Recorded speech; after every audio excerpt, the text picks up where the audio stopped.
Yo, it's your boy, Orion, one half of the Northwest Sports Fanatics. Back at you with a new video. Tom Brady to my Buccaneers and free agency frenzy news with your boy Ryan and the Northwest Sports Fanatics. Make sure you guys subscribe to the channel. Smash that like button either now or on your way out. Donate to your boy either now or on patreon.com/NWSF. You can also go to the GoFundMe and support there. And if you're looking for merch, Northwest Sports Fanatic merch, link is below every video on our YouTube page. Baby, let's go! Let's go, baby. You know I'm happy.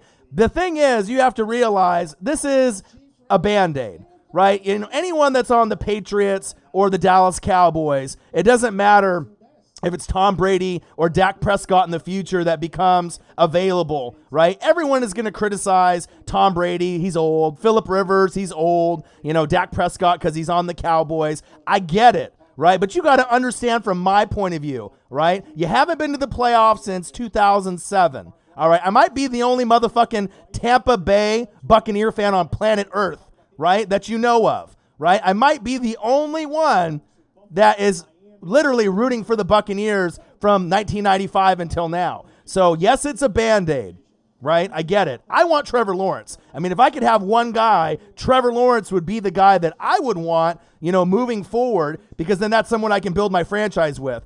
Paying a guy $30 million possibly for 2 years, right? Normally, the Tampa Bay Buccaneers wouldn't be in that situation to be able to afford a guy like Tom Brady, right, for that amount of money that late in his career, that stage of his life, right, but with like 75, 80 million in the cap, you know what I mean? I would rather have Tom Brady than Phillip Rivers at this point. Both guys are a little bit older. I get it. But you got to feel happy for me, you know what I mean? Just because you got to understand, regardless if you're a Saints fan or a Panthers fan, a Falcon fan, or a fan of any of your teams, I've gone through so much misery and so much heartache, with not being relevant since 2007 with Jeff Garcia. So it's been a long time coming. And then there is a rumor, you never know, down the road. So many comments, I'm going to have to go and acknowledge everyone that's in the room. If somehow, some way, Antonio Brown can stop being fucking crazy and then Tom can lure AB in, then you got Tom Brady, right? Mike Evans, Chris Godwin, Antonio Brown, O.J. Howard, Cameron Brate, maybe draft Jonathan Taylor or bring in Melvin Gordon at running back, right? And then you actually have a team that could be a top 5 offense in the league. I'm not saying that the Tampa Bay Buccaneers are going to the Super Bowl. I'm not saying the Tampa Bay Buccaneers are even going to make an NFC championship game. I'm not even saying the Tampa Bay Buccaneers are going to make the fucking playoffs. There's no guarantee. But at least at this point, it's going to make me fucking relevant for the first time in 2007, and that makes me happy. And I got the full list. Let's go, baby. $30 donation. What's up, my guy? Congrats on not having Jameis on the field no more. I never bought his jersey. Never really was a big backer of Jameis Winston. It feels so fucking good. Let's go. It feels good where I don't have to worry anymore. I don't got to worry anymore about fucking Jameis Winston, fucking 30 interceptions, all the pick sixes, all the stupid fucking fumbles. It makes me happy. And you got to understand, I'm realistic. I'm not one of those idiot Buck fans. I mean, I imagine there's some out there besides me. Oh, we're going to the Super Bowl. We're going to win it all. Fuck no. That's not going to happen. There's no guarantee to even make the playoffs. But at least at this point, by re-signing JPP, right, and then getting the franchise tag on Shaq Barrett, it's exciting, you know what I mean? You got to feel my emotion for being a fan of the Tampa Bay Buccaneers. They have fucking sucked since 2007. They have been absolutely fucking horrible, right, for a long fucking time. Not relevant whatsoever. A bottom feeder, a team that wins like 4 to 5 games a year. It sucks rooting for a team when it's October. The season is fucking over for me, and I'm looking for the NFL draft. A lot of y'all do not know what that feels like. To be so hardcore about your team, and it's over in October. You know what I mean? Every single year. And then to be a fan of the Mariners. Haven't been to the playoffs since 2001. The Blazers are horrible, but they made the West Finals last year. But they're not the greatest team either. And I got my Oregon Ducks, and they're probably the most consistent. But it's been fucking rough. Tony Grady, $30 donation. Bang, bang, bang, bang. Let's go. Man, I love this. But I have all the updates for all the teams that I'm going to go over besides my Tampa Bay Buccaneers getting the steal, getting the fucking Tom Brady. And like I said, I just hope if I get him for 2 years that I can make at least one playoff appearance. I mean, I don't even have to win the division. The Saints, New Orleans Saints, Breeze versus Brady 2 times a year for possibly 2 years, 4 times before it's all said and done, maybe for both quarterbacks to ride off into the sunset. I am looking forward to that. And like I said, the Saints are still the top dogs. You know what I mean? I'm a realistic fan. I'm not an idiot, right? You know, I'm not going to say this or say that, but,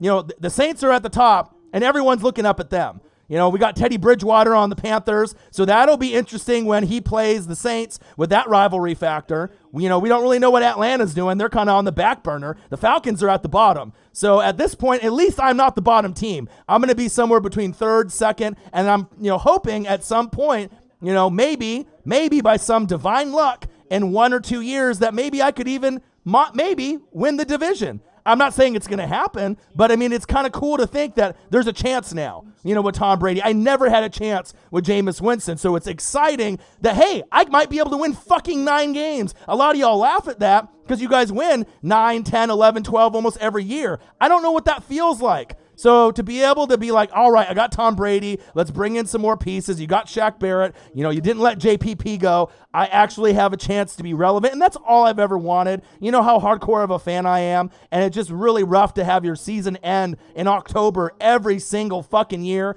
And like I said, we don't really know what Tom is going to be able to provide, but I'll tell you what, me watching the tape last year, breaking Tom down, right?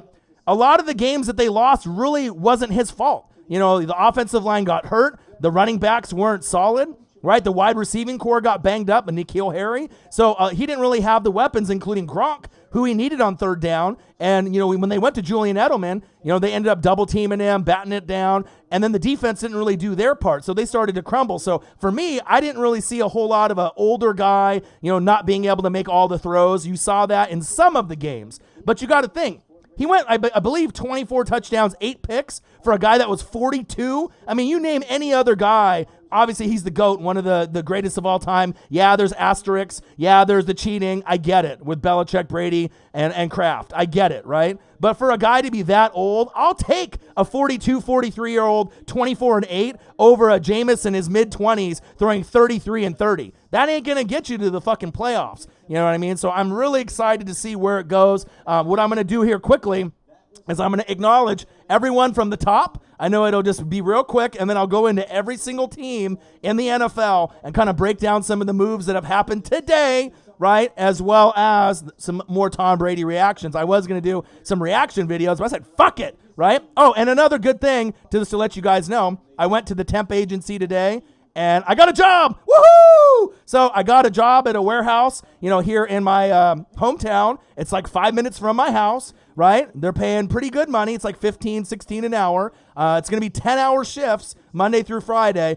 So it's going to be, you know, 5:45 in the morning until 4. So I'm going to be grinding, but I'm still going to try to do as many videos as possible once I get off work. I'm not sure if Marcus is going to be able to come through in the evenings, you know, based off his job, but maybe once in a while in the evening he'll come through for a live stream, I hope. You know, if not, I'm going to keep grinding. And obviously on the weekends, hopefully he'll be able to come through as well. But it makes me feel good that things are starting to fall in place. So let me go in the building here and acknowledge everyone. We got Silver is the name. He says, lucky ass. Young Nola, my boy, in the building.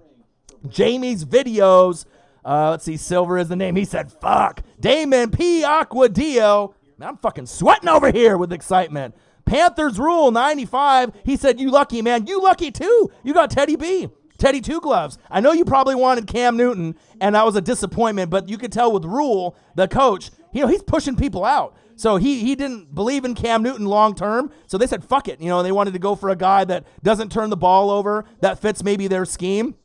And Rule has some connections with Teddy B from college when he played against him. So I feel that, you know, maybe he felt that chemistry was there. I feel bad for Cam, but also, too, this is a new beginning for Cam Newton. What if Cam Newton goes to New England? What if Cam Newton goes to the Chargers? Even though people are linking, right, to the Dolphins, Herbert to the Chargers. But I was hearing rumors and reading some things. What happens if the Patriots trade 20 picks up or 25 picks up and they grab Tua or Herbert for their franchise quarterback moving forward? You got to think that might be a possibility now if they're not happy with an Andy Dalton or a Jameis Winston at quarterback. They might want to try to get their next Tom Brady for New England. So don't be surprised, you heard it here first, if New England makes a drastic move and trades up like 20 spots to get into the top 5 to be able to get someone like Tua or like Justin Herbert. Kind of crazy to say, but you never know. But I'd rather have Tua or Herbert than Andy Dalton or Jameis, and that's big facts. Damon Piacquadio in the building. Panthers Rule in the building. Goat James in the building. What it do? Taylor Gant. He said, boo, Bucs, boo. Hey, you know what? They have sucked for a long time, but you got to understand how hardcore of a fan I am. I guarantee that a lot of y'all wouldn't be able to stick with your team with the same kind of passion, energy, determination for a team that hasn't been to the playoffs in 13 or 14 years. My baseball team since 01 for about 20 years. And then obviously the Blazers and Ducks are a little bit more successful for me, year to year. But it's not like any of my teams are winning championships, and a lot of them aren't going to the playoffs. So, it's been rough for me, but this is an exciting time. Josh Griffin's in the building. Saints versus Bucs week 1, Sunday Night Football. Woo! Can you imagine that? Breeze versus Brady? Let's go. I can't wait. Savage OD says now Brady can get his ass whooped twice a year. Be careful what you say. Your team is better, right? But depending on who I can pick up in the draft, if I get Jonathan Taylor, maybe AB comes, maybe the games will be a little bit closer. Instead of you whooping my ass every single year like years past, this is a new regime. Supposedly new uniforms are coming. Hopefully they're not as bad as the Rams and what they revealed what their logo is. But at least I'm relevant. So I'm not one of these crazy people, you know what I mean? There's not any Buccaneer fans on planet Earth but me, you know what I mean? But at least now I'm relevant and I'm a threat. So it's kind of nice that, I'm not necessarily thinking Super Bowl, NFC Championship game, even playoffs. I'm realistic. But it gives me a chance to think, hey, I can maybe finish second in the NFC South. And depending on the injuries and what happens in the NFC South, there is a chance, a small chance, that depending on what happens in the draft this year, who I pick up, if I can get a stud running back or a Melvin Gordon, maybe if everything falls into place this year or next year, I might be able to be in the running to win the NFC South, maybe. And that's exciting for me, just to be able to get into the playoffs. But obviously in 2021, it'll expand to the 14 teams instead of the 12. So I'm excited. It's going to be great. But just seeing Brady twice a year, that's exciting for me. And that's big facts. And let's not get misunderstood one bit. I'm excited for Tom Brady. Am I going to buy his jersey or AB's jersey if he comes to Tampa Bay? Fuck no. I am not buying their jerseys, all right? I buy defensive player jerseys only. Derek Brooks, Levante David, those are my guys. I'm a linebacker guy. So regardless if I bring in those guys, don't get it twisted. I'm not one of those guys that just, hops on the bandwagon and is just liking every single thing that Brady does or AB if he comes, you know what I mean? Of course, I'm going to support it if it's for my team, but I ain't going to go out there and buy no fucking jersey. Let's not get it twisted. Let's see here. Savage OD says, Brady gets to get his ass whooped twice a year. Slam Leroy says, I know you are happy, my guy. You know I am. I'm excited. Silver is the name. Our division is stacked. It is. Besides now, the laughing stock might be the Falcons. Right? Who would have thought that the Falcons from Kyle Shanahan would go from such relevance to 28-3, right? And then now they're kind of on the bottom feeder, of the barrel of the NFC South. So, the times have changed. It's crazy. NFL, anything can happen. Jamie's videos, that's crazy, but should be cool. I'm now a Bucs fan, Goat James says. We'll see, man. Yo, Orion Pax, Too Fast 49. What's up? How you doing? And congrats. Thank you. You know what I mean? And regardless if you're a fan in the division and you want to hate, right? But you got to think about me, as a YouTuber, as a hardcore fan like y'all. You know what I mean? I've been waiting and waiting and waiting. You know what I mean? I had one Super Bowl appearance with Derek Brooks, Warren Sapp, John Lynch, Rondé Barber, Simeon Rice, Mike Allstott, Keyshawn Johnson, Keenan McCardell, Joe Juravicius, Ken Dilger, right? Brad Johnson, Michael Pittman. I can go on and on and on. Dexter Jackson, Dwight Smith, Booger McFarland, even though he sucks at announcing, Shelton Quarles. I can go on and on and on. It's been a long time. I sound like one of those like cowboy fans from back in the day. How long it's been since I've been relevant. 95 to about 02, 03. I had about a 7 or 8 year run. NFC Championship game in 99 when I had Sean King, and he couldn't do jack shit, and then ended up losing, to the Rams, deservedly so, and then they ended up getting their, the greatest show on turf, Kurt Warner, and they did their business, did their thing, obviously against the Tennessee Titans. So I had 2 opportunities, with all those Hall of Fame players, Sapp, Brooks, Lynch, Barber, Allstott, 5 Hall of Famers. There's not very many teams that can have 5 Hall of Famers on their team at one time. Think about it. I'm never going to have that ever again, right? But it's exciting moving forward, that I at least can be relevant again with Tom Brady. Let's go! Let's go, baby. All right, baby. Alias Eck, thanks, Tom, for everything. Go Tampa Bay. Timbo Slice, too bad Brady about to get beat by Breeze twice a year. Probably, but at least I'm going to be relevant out there, and if I can split with you guys, that'll at least give me a chance to be happy again, and my season won't be over in October.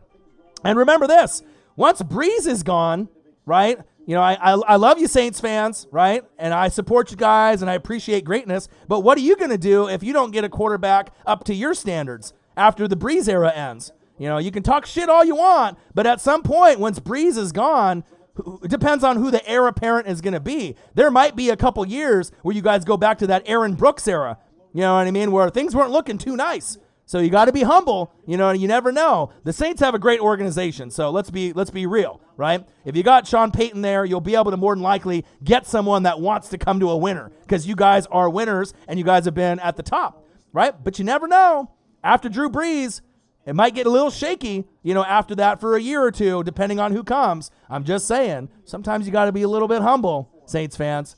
Jason Smith in the building, Bridgewater going to Carolina, which is crazy because I was thinking, shit, once Bridgewater, they had that news, I was thinking, if I don't get Tom Brady and he goes to the Chargers, who the fuck am I going to get? At that point, it's Jameis coming back, right? Derek Carr, Andy Dalton. It wasn't looking too good. And then the Cam Newton news came out, and then at that point, Cam Newton might be the best case scenario. So I was really getting kind of nervous and worried at that point what was going to happen. But exciting for me as a Buccaneer fan. And you got to think, there is no bandwagon Buccaneer fans. You know what I'm saying? Like, I don't even know if there's anyone out there besides me that's been a Buccaneer fan through and through and been rooting since 95. It's been a long time coming. Let's see. Odin's Child, what'd it do? I thought this was fake, he said. Slim Leroy, also, how is everybody doing over there by you? As far as the corona, they're shutting shit down out here.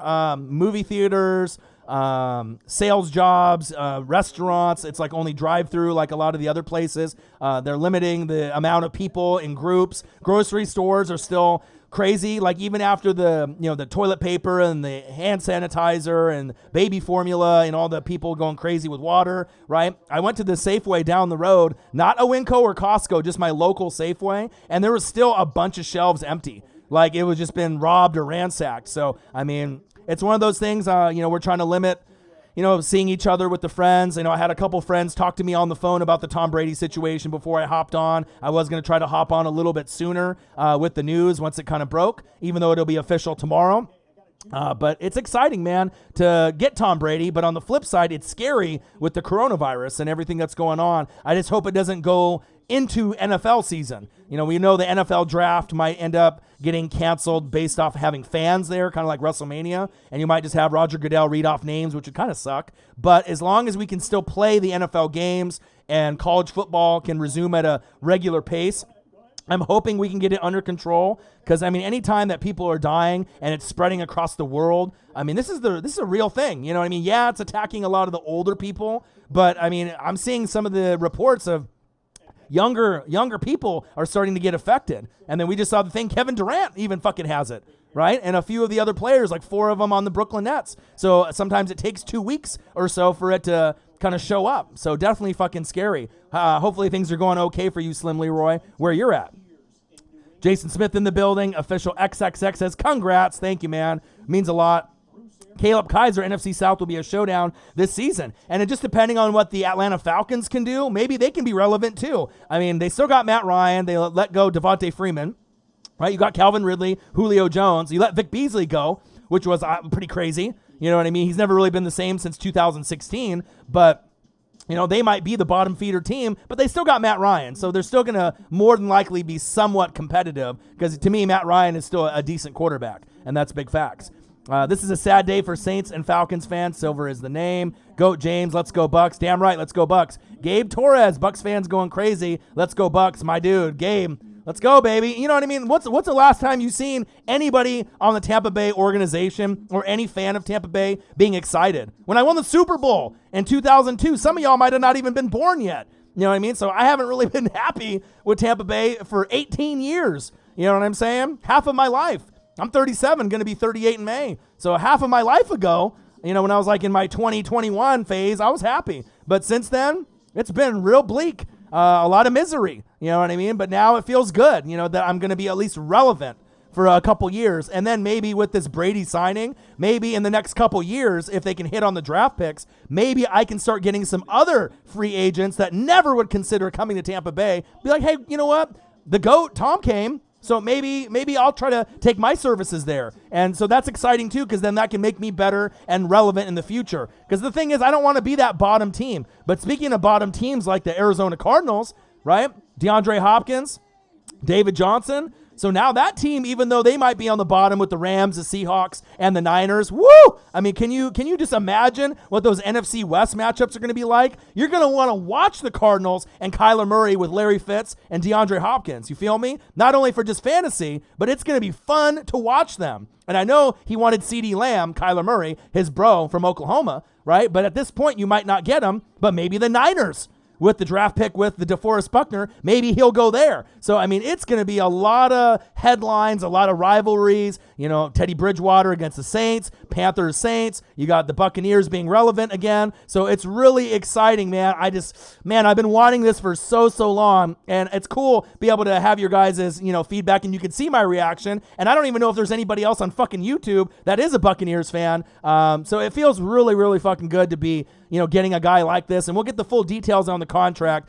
And to me, is Tom Brady worth $30 million a year? Fuck no, he's not at this age, right? But when you got 70 or 80 million in the cap left over that you can spend, and you need a quarterback, and you're giving up on Jameis Winston, rightfully so, you know what I mean? Spend that fucking money, you know what I mean? Right now, Tom is probably worth 18 to, if realistically, even with his status, 18 to 25, if you were going to get like a 1-year deal, or kind of like a Breeze deal, similar to that. But obviously, Tom Brady is Tom Brady, so he can command that kind of dollar amount. But I am excited.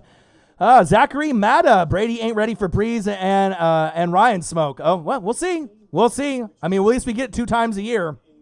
Who dat in the building? Slim Leroy, OJ Howard to finally get to shine now. And they were thinking about possibly, letting him go or trading him. So we'll see where it goes. Silver is the name, says, fuck the Bucs. I won't say fuck the Saints, right? Because I'm not like that. I got too much class. You feel me? And I like the Saints. You know what I mean? I've been rooting for them a long time. I'm a person that loves greatness. If someone's great, you can't be one of those immature football fans that's like, fuck this team, fuck this team, fuck this team. It's like when LeBron goes, you know what I mean? A lot of y'all love him, a lot of y'all hate him, but once he leaves the game, you're going to reflect on it just like Kobe, R.I.P. Once, he left the game, people reflected that hated him, like Blazer fans and other fans that were in the league, and were like, wow, Kobe Bryant was amazing. He's probably the second best player that we've ever seen besides MJ, Michael Jordan, especially at the shooting guard position. So you can say whatever you want, but I always will love Drew Brees, Saints fans. All right, I always love Michael Thomas, AK-41, Demario Davis, a.k.a. The Glue. I'm one of those guys. I love the league as a whole. I know that's rare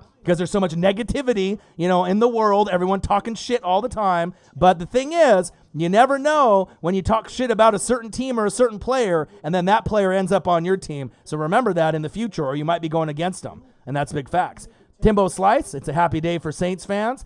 Tracy says, I just realized that you are a Buccaneer fan. I am real with it. Hey, and if you watch any of the older videos, I mean, like I said, I've been a Buccaneer fan since 1995. So it's been a long time coming for me to be relevant again. Jason Smith in the building. Let's see here. Scrolling down, trying to get through everyone, and I'll start going. Nova Flame. Well, good luck, Tom Brady. In other news, looks like Dalton is coming to Chicago. That's brutal. You know what I mean? Mitchell Trubisky, Andy Dalton, or Nick Foles. No thanks. That's going to be rough.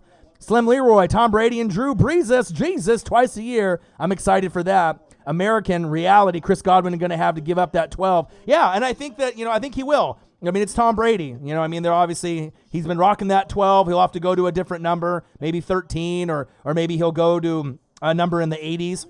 But I'm excited to have Chris Godwin and Mike Evans. And I was seeing some other things where people were like, oh, trade Chris Godwin and try to get Brandon Cooks and Todd Gurley. No thanks. I'd rather have Godwin. I mean, I don't trust really Gurley. I mean, if I can get him at a cheap price, I guess, but I'd rather have Melvin Gordon than Gurley. And honestly, I'd rather have Jonathan Taylor at Wisconsin running back in the draft over those two, since Jordan Howard ended up getting the money from the Dolphins. I still need a running back, that's for sure. That'll make Tom's job a little bit easier for my team, but we'll see what happens.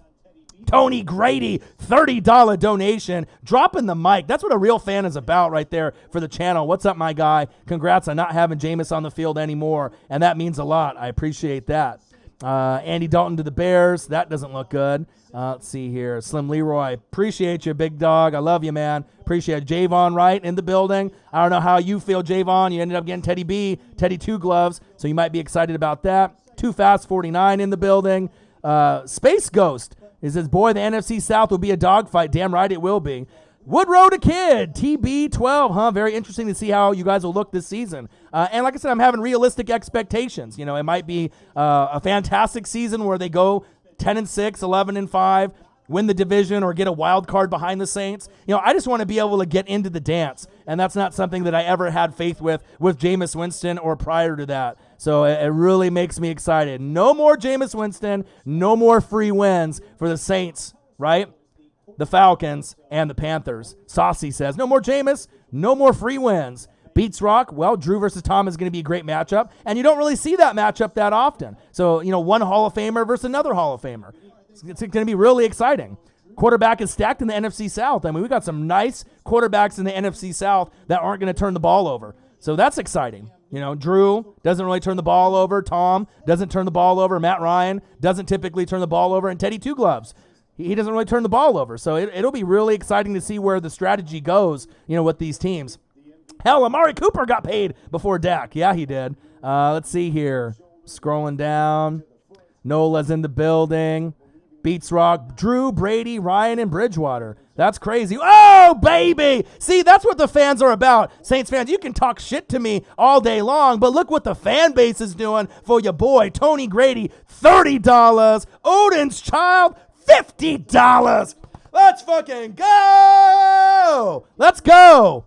I'll take $1 donation. I'll take $2 donations. But look at that, baby. Thank you. Happy St. Patty's Day to everyone, even the Raiders fans. Chiefs Kingdom in the building. Thank you. Bro, thank you so much, man. And I know you always try to donate whenever you can, but when you're able to show that kind of love, that means so much, man. It's already been a happy day for me. I got a job full-time, through my temp agency. I got Tom Brady official tomorrow, but it looks like more than likely it's all going to be good to go. And then you guys throwing down these monster donations. Thank you so much, man. Tony Grady, $30. Odin's Child, $50 for all the hard work and dedication your boy puts in with the NFL for not only my team, but your team and all the teams in the NFL. I mean, it is a grind. I appreciate you guys very, very much. You guys are the greatest. You guys are the best.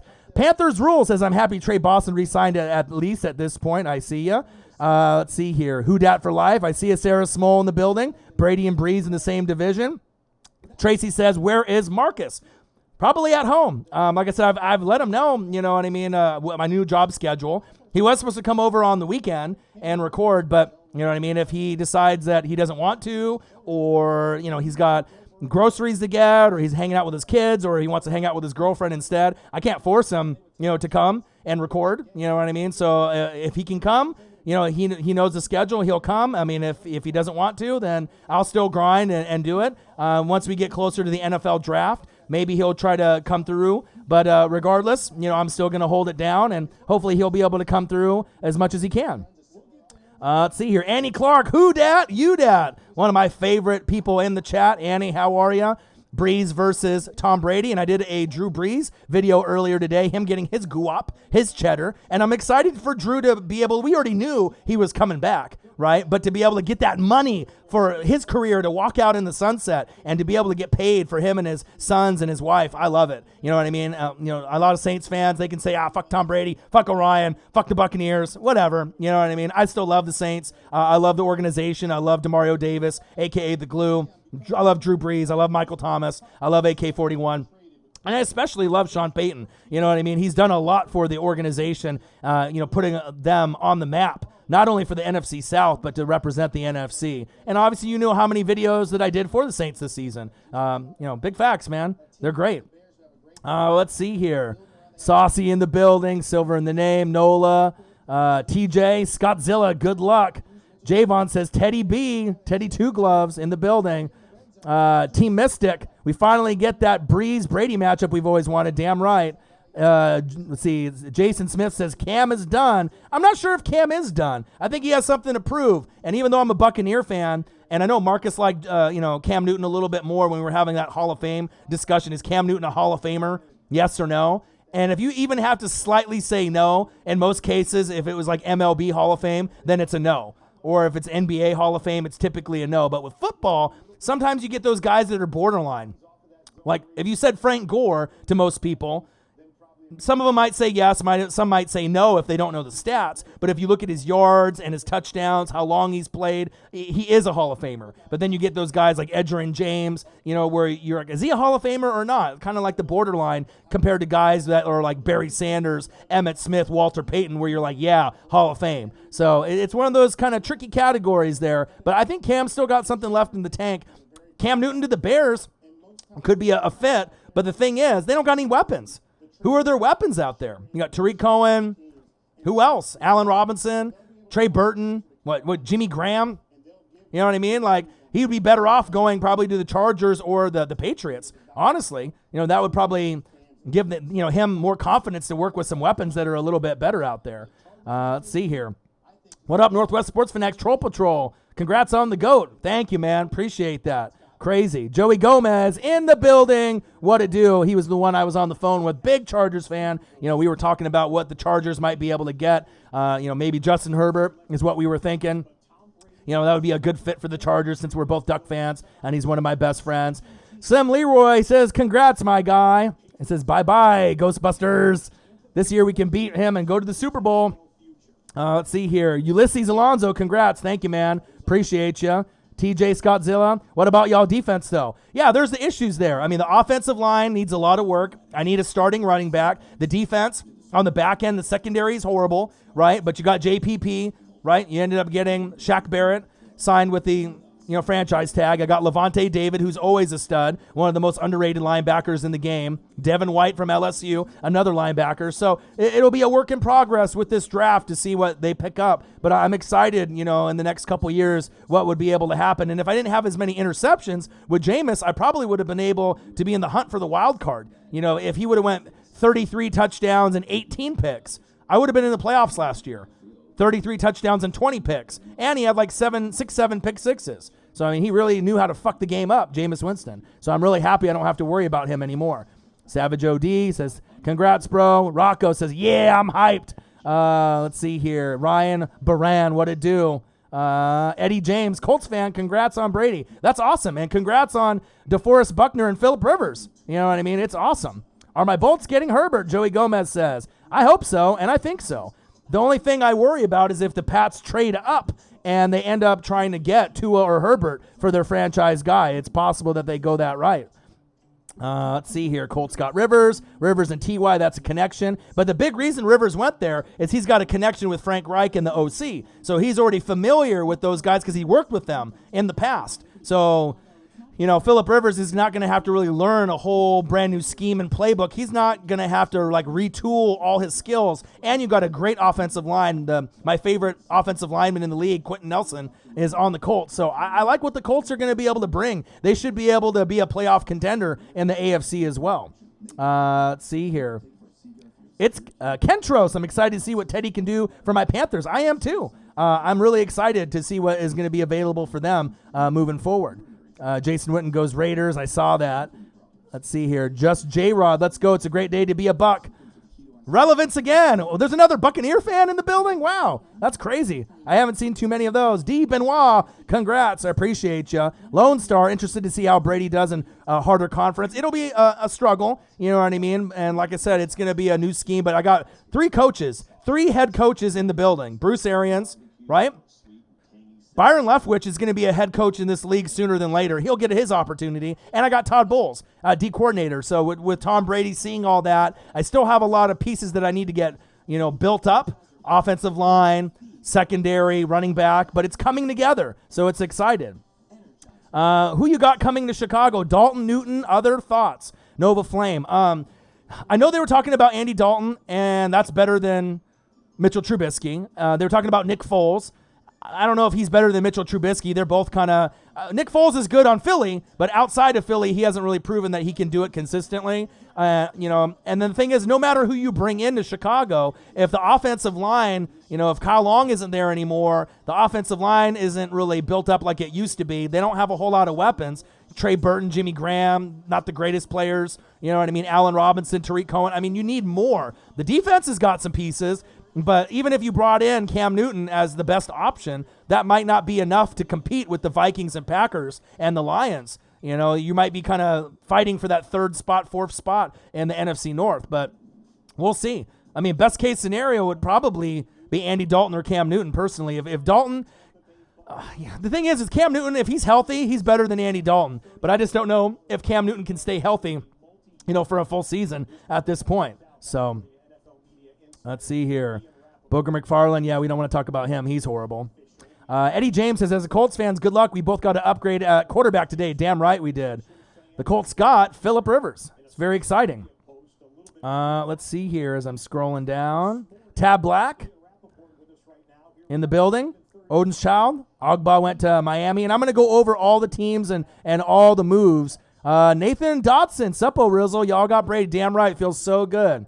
Eagles are just chilling right now, Rush J. But guess what? Fly, Eagles, fly. And if you guys get Henry Ruggs, pair him up with, the rest of the squad, Dallas Goedert, so bad it hurts Zach Ertz, Alshon, and the rest of the weapons that you got, Miles Sanders, Mr. Walk It to him, Carson Wentz. That would be the perfect fit for you guys since you guys didn't get Byron Jones. Who? Byron Jones. So we'll see. The Eagles will be making some moves. I'm not really too worried about them. They'll be able to make it. Uzi in the building. Time to see just how good Tom Brady is. We'll see.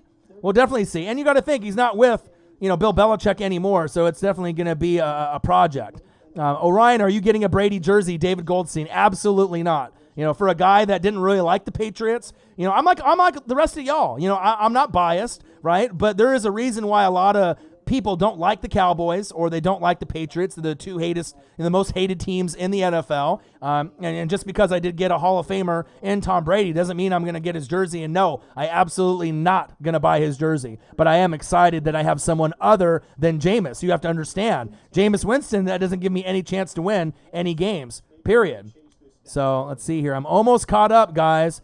KCNO in the building. Fine French Wine, Brady, Breeze, Ryan, and Cam.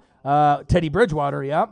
Creo G, as a Saints fan, I'm happy for the Bucs right now. Super excited for the Breeze-Brady matchups. Thank you, man. You know what I mean? It's one of those things. I get it. You can have all the hate towards Tom and the Pats, but this is a new regime, trying to just make me relevant again. And you got to look at it from my point of view, just being so depressed for so many years. It's been rough. Joey Gomez with Bulaga. Obviously, Odin's Child with the big donation, $50. Look at that. Crazy, man, how much love that this channel has. You guys are the best fans on YouTube, period. $80? $80 like that? 2 donations? That's love, man. I love you guys very much. And hopefully we'll get another donation or 2 before the stream is over. The Bucs could be a playoff contender now. Absolutely. Thoughts on the Giants pickup so far? I'm going to go through all the teams now. Absolutely, so that way I can go in with everything. Man, let's see here real quick. See if Joey Gomez is still in the building. Tampa Bay Buccaneers, baby. Sweating over here. All right, let's go into the list real quick so I can actually go over everyone. The metamorphosis of Tampa Bay. I got so many, fucking A, I got so many people messaging me here on the phone. And on TV, Joey Gomez, Derek Watt to play with TJ. Yeah, absolutely. That's exciting too to see, some of the brothers linking up. So let me go here with the free agency, and I can kind of go over each team. Hopefully this is the right thing. Okay, so here we go. So I'll start off with pretty much every team that we can go over through. So starting off with the Arizona Cardinals, it looks like it's going to be alphabetical, so we can go through everything on there. The biggest needs are offensive line, edge rusher, and linebacker. And again, I'm going to do every single team in the NFL. All right, Kenyon Drake, got him. Larry Fitzgerald, DeAndre Hopkins, Jordan Phillips. So with that, Kyler Murray is actually getting some pieces around him. CeeDee Lamb more than likely isn't a possible threat, but maybe the 49ers trading DeForest Buckner away will be able to get CeeDee Lamb. Atlanta Falcons, you needed edge rusher, corner, and running back. Tyler Davidson and Hayden Hurst. After you left, you obviously left the door open for Austin Hooper to go. So once you did that, you brought in Hayden Hurst. It's a little bit of a downgrade, but at least you end up, getting somebody to come in the building. So the Falcons haven't really been that active there. Tess, the best moderator in the business, is in the building. Sammy in the building. What do you think the Niners are going to get with the 13th pick? I've seen a lot of pieces talking about CeeDee Lamb, right, which would be great to give him a true number one wide receiver. But once you let DeForest Buckner go, you got Eric Armstead with the big money. You got D Ford. You got Nick Bosa. What about adding another piece on that D line to replace the Buckner, the loss that you had? I mean, I know you got Deebo Samuel. CeeDee Lamb would be great, though. So I can see the Niners getting a piece that Jimmy G can rely on with the running backs and the wide receivers, because you guys are looking for a true number one, a Jerry Jeudy, CeeDee Lamb. And since you traded up, you got two options. You can either go for a defensive piece on the line, right, to replace the DeForest Buckner to the Colts, but getting a number one wide receiver would be amazing. But I'll go over all the 49ers and all the other pieces that you guys are looking at. The Baltimore Ravens, they need a linebacker, edge rusher, and an offensive lineman. They got Michael Brockers, killer. Calais Campbell, are you kidding me? Judon, obviously they got the franchise tag on that. And then Matt Skura, the center. So, all the pieces that they were able to retain or that they have. The Ravens defense is legit. Campbell and Brockers added to the roster that they already have, which is lit. So you already got Lamar Jackson, Mark Ingram, right? Hollywood Brown, Mark Andrews. This is going to be one of the top teams in the AFC for years to come with the Chiefs. These are going to be the front runners almost every single year, unless Mahomes or Lamar Jackson has any type of injury. But like we saw with Patrick Mahomes, he had a little bit of an injury, and guess what? It didn't even fucking matter. They still ended up winning the goddamn Super Bowl because they deserve it. They were well coached, and then they ended up changing the defensive coordinator from the previous year. You brought in who? Frank Clark, and who? Honey Badger, and it made it happen. Michael Pierpont in the building. What to do, man? Buffalo Bills, as I'm going through all the teams, and if you hear your team and you want me to go over it, I can. They need an edge rusher, running back, and D-line. Mario Addison, an edge rusher. They got Stephon Diggs. What the hell was the Minnesota Vikings and the Buffalo Bills in that trade? God, they gave up a lot for Stephon Diggs, more than they needed to. But it truly gives Josh, Allen a true number one instead of Cole Beasley or John Brown. So I get it. But it's just kind of sad when you have to have a player, go off on Twitter or cause problems in the locker room to get out of there, kind of like an Odell Beckham situation. But maybe a change of scenery. Obviously, he was not happy with Kirk Cousins. But guess what? Josh Allen at times is not consistent either. So you might be going through some of those issues that you had with Kirk Cousins also, not getting you the goddamn ball. But at least you have a change of scenery. And the Buffalo Bills were on the cusp of winning the AFC East. And so now they're getting very, very close to being a perennial wild card team or winning the division maybe every other year. So they got Mario Addison, Stephon Diggs, and Josh Norman. I know the Redskins fans and a lot of fans were like, Josh Norman. But that's actually a pretty good fit with Tre'Davious White. So it's not too bad for him to go there. And they also got Quentin Spain. Carolina Panthers. All right. So y'all noticed that Brady moved out of the AFC. Yeah, right? Harbinger of battle. Hey, Tampa Bay. Good luck. Thank you, man. I appreciate it. And how stupid are the Texans? Well, Bill O'Brien is not a good coach, not a good play caller, not a good GM in that role. And how the hell are you going to let DeAndre Hopkins go? That's like letting J.J. Watt or Deshaun Watson go. It's actually, if J.J. Watt got let go, you can see it because he's a little bit older. He's a Hall of Famer. But how much does he have left in the tank? But you absolutely, under no fucking circumstance, get rid of Deshaun Watson or DeAndre Hopkins. Period. And DeAndre Hopkins is the second best wide receiver in the game, right? And he was number one, number two Number 3, when it was Antonio Brown, DeAndre Hopkins, and then Julio, and then in the last couple years, Michael Thomas has proven that he is the best fucking wide receiver in the game. So right now it's Michael Thomas, right, as the best wide receiver in the game. DeAndre Hopkins, in my opinion, is number 2. And then I don't know if AB's coming back, and we're going to see what kind of production he's in, if he can ever retain that greatness of being the best wide receiver that he was for about 5-6 years in a row. But then you got probably Julio as the third best wide receiver, and then a few others that are getting closer and moving up the ladder. Keenan Allen, obviously my guy on my team with Tampa Bay. There's Chris Godwin is starting to move up the ladder. So it's kind of nice to be able to see some of the pieces, start to get better and better and better. You feel me? So Carolina Panthers' biggest needs, corner, D-line, and offensive line. They ended up re-signing Kyle Allen. They got Trey Boston, Teddy Bridgewater, Russell Okung, which I was kind of questioning that, right, and Stephen Weatherly. So the Panthers still have a long ways to go, but I do love the Teddy Bridgewater signing for them, because honestly, if Tom Brady would have went to the Chargers, that's who I think I probably would have wanted at that point. I need to be able to have someone that's not going to turn the ball over. But then once people start flying off the board, you're like, all right, who's left? You don't want to get into a position now where it's Jameis Winston, Derek Carr, Andy Dalton, Cam Newton. I mean, it's not looking too hot at this point. At that point, I'd rather go Justin Herbert or Tua or Burrow, Trevor Lawrence, maybe even the Jordan Love situation, maybe to learn underneath, a player.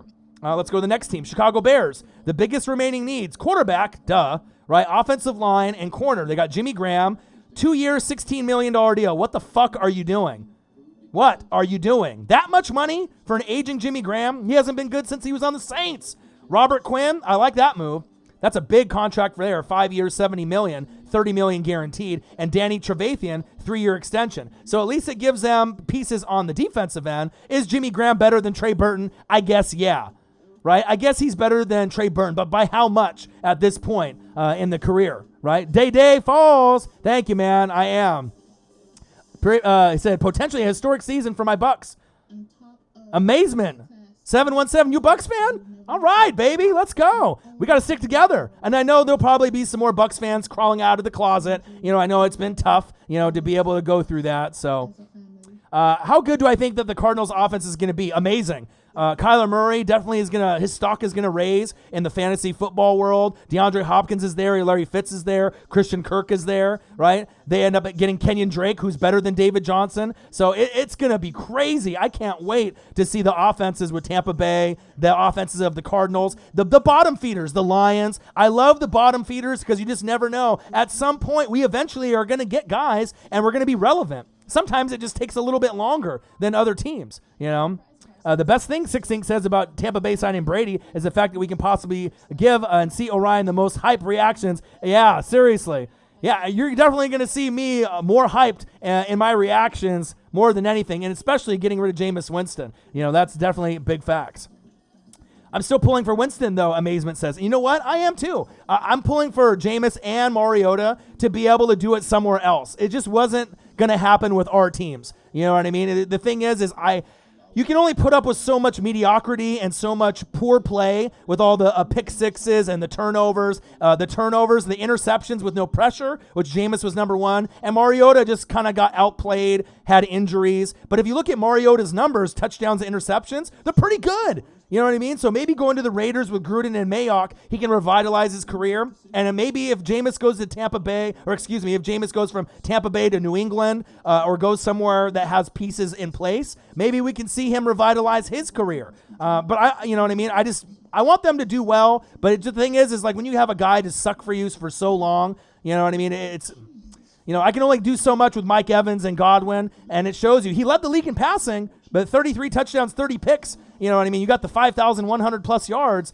33 touchdowns. That sounds good with those 5,100 plus yards, right? But those 30 interceptions, that doesn't sound good. The 6 or 7 pick sixes is horrible. The fumbles that he lost, horrible. The interceptions with no pressure, throwing right to him.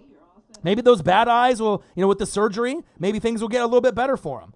So Chicago Bears, again, quarterback, offensive line, corner, Jimmy Graham, Robert Quinn, Danny Trevathan. So I like the two pieces on the defense. Jimmy Graham signing not so much. The Bengals need a QB, offensive line, linebacker, A.J. Green. Got that taken care of. DJ Reader, kind of a lower name player on the D tackle position, which I like. Trey Waynes at corner. So I think that they're starting to make some pieces. Joe Burrow is going to need a lot of help on the offensive line, right, and the defense. But like I said, it's going to be a work in progress. A.J. Green, right? Avoid the Boyd, Tyler Boyd. You're going to have to look at him. You're going to have to look at a lot of pieces. And it might be rough playing the Browns, the Ravens, and the Steelers. That's big facts. But at least it makes the Bengals relevant. Even though they had that sequence of about 4 or 5 years of making the playoffs with Andy Dalton, they lost in the first round. But it's exciting to see what happens. Pierpont says Bills sign Vernon Butler. Carter Miller, I was really disappointed to see the Eagles let Malcolm Jenkins go. I was just about to get into that very shortly with Malcolm Jenkins. Great leader.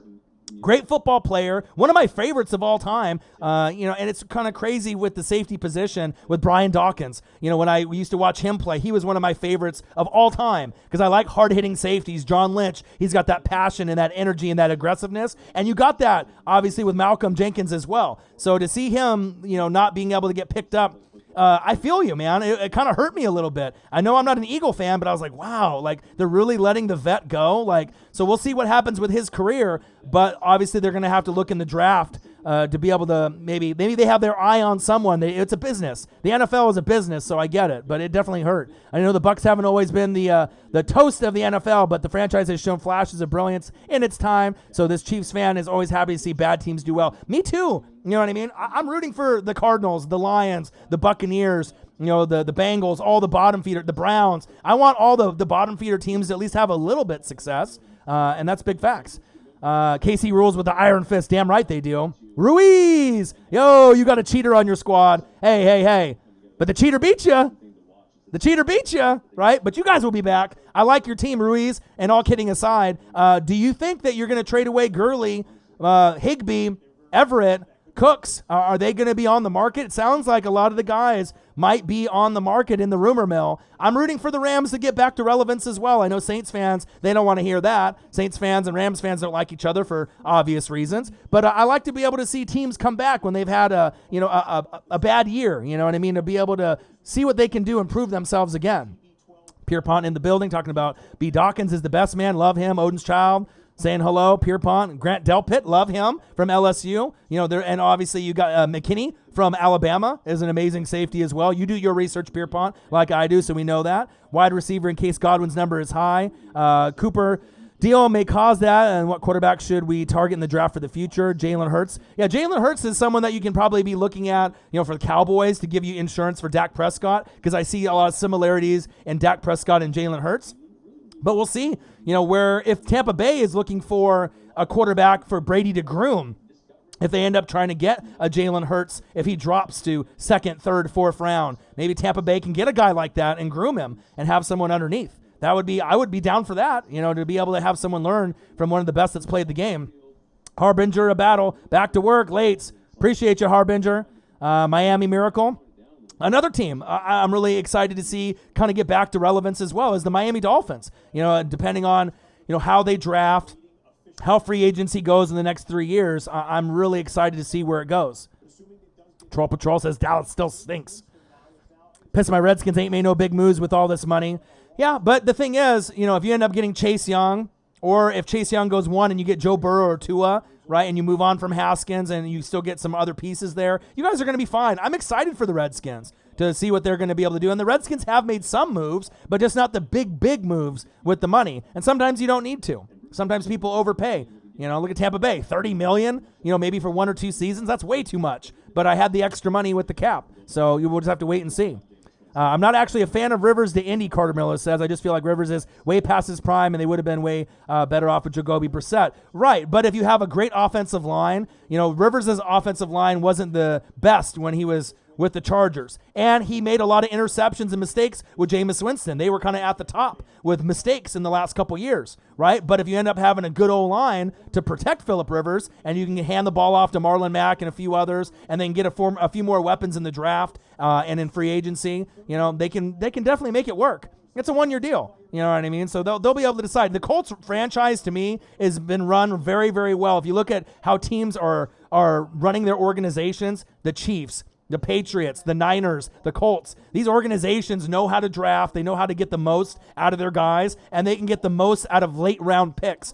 3rd, 4th, 5th, 6th, 7th round guys, they can make these guys into starters and to Pro Bowl players, and some of them into Hall of Famers. And I love that.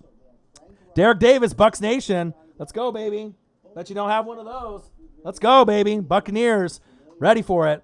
Bucs going with Javon Kinlaw. That's what a lot of people are saying, but that's what the media is saying, Pierpont. You know what I mean? That's what the media is saying. But with me, I mean, I'd rather have Jonathan Taylor. I know that might be a little high at 14, or Dobbins. I need a running back to help out Tom Brady. I wanted a Josh Jacobs last year for my running back from, on the Raiders. I like that type of player. 3 down back. We thought Doug Martin was going to be that guy, but he wasn't. But I need that Josh Jacobs. I need that stud running back, and I think it could be Jonathan Taylor from Wisconsin. I'd love to have him. Fuck AB if he doesn't want to come to Tampa Bay or if he's even in the conversation. I know it's a little high, but that's what they said about Saquon Barkley when it was Sam Darnold and all the other, picks at quarterback, Baker Mayfield. How's that looking now?